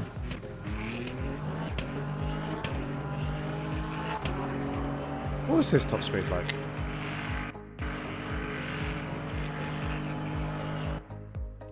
Ticking 279.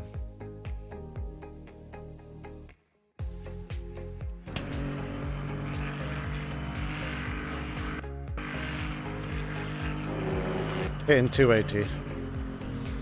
Very, very nice. Nice setup.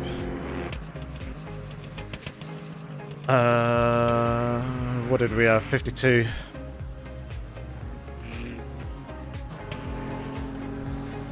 No.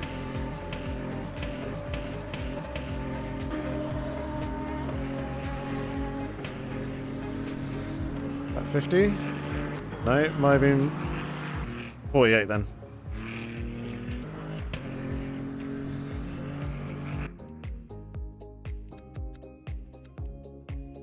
Yeah.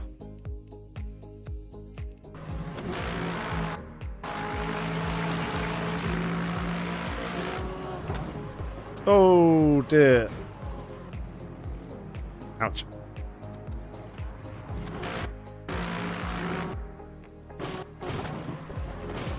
He did brake early. And there was kind of space on the outside. I think the Porsche wanted to switch to the inside and dive, but this guy braked earlier than this guy was anticipating. Really badly timed. there, sending that guy off into the wall. Thanks, Remote. Yeah, it is a good track for racing. It's quite a fun technical one to drive. And it's good for multi-class and good for overtaking and battling on. It's just a shame that a lot of people don't like it because it's like a car park. We got lucky with these two here. You know what? This might have been the Lexus moving over to defend, but that opened up the line around the outside beautifully for us there, so that was really nice. Yeah, I don't really... There was a couple of other like incidents somewhere along the line, I think, but I can't quite remember off the top of my head, so I think I'm fairly happy to call it there. Luke has not sent me the setup as of yet. But yeah, happy with that one. Happy with that result. Right. Excuse me. We shall be away from tomorrow for the next 7 days. So the usual Tuesday and Tuesday and Thursday live streams next week will not be happening. However, after that weekend, Monday the 18th, we'll be doing a live stream that evening because we can do next week's round of the European Le Mans Series then, which will be at what circuit? I'm just going to take a very quick look. See. Monza? By the looks of it. Then after that, there's 2 more races at Silverstone and then Spa.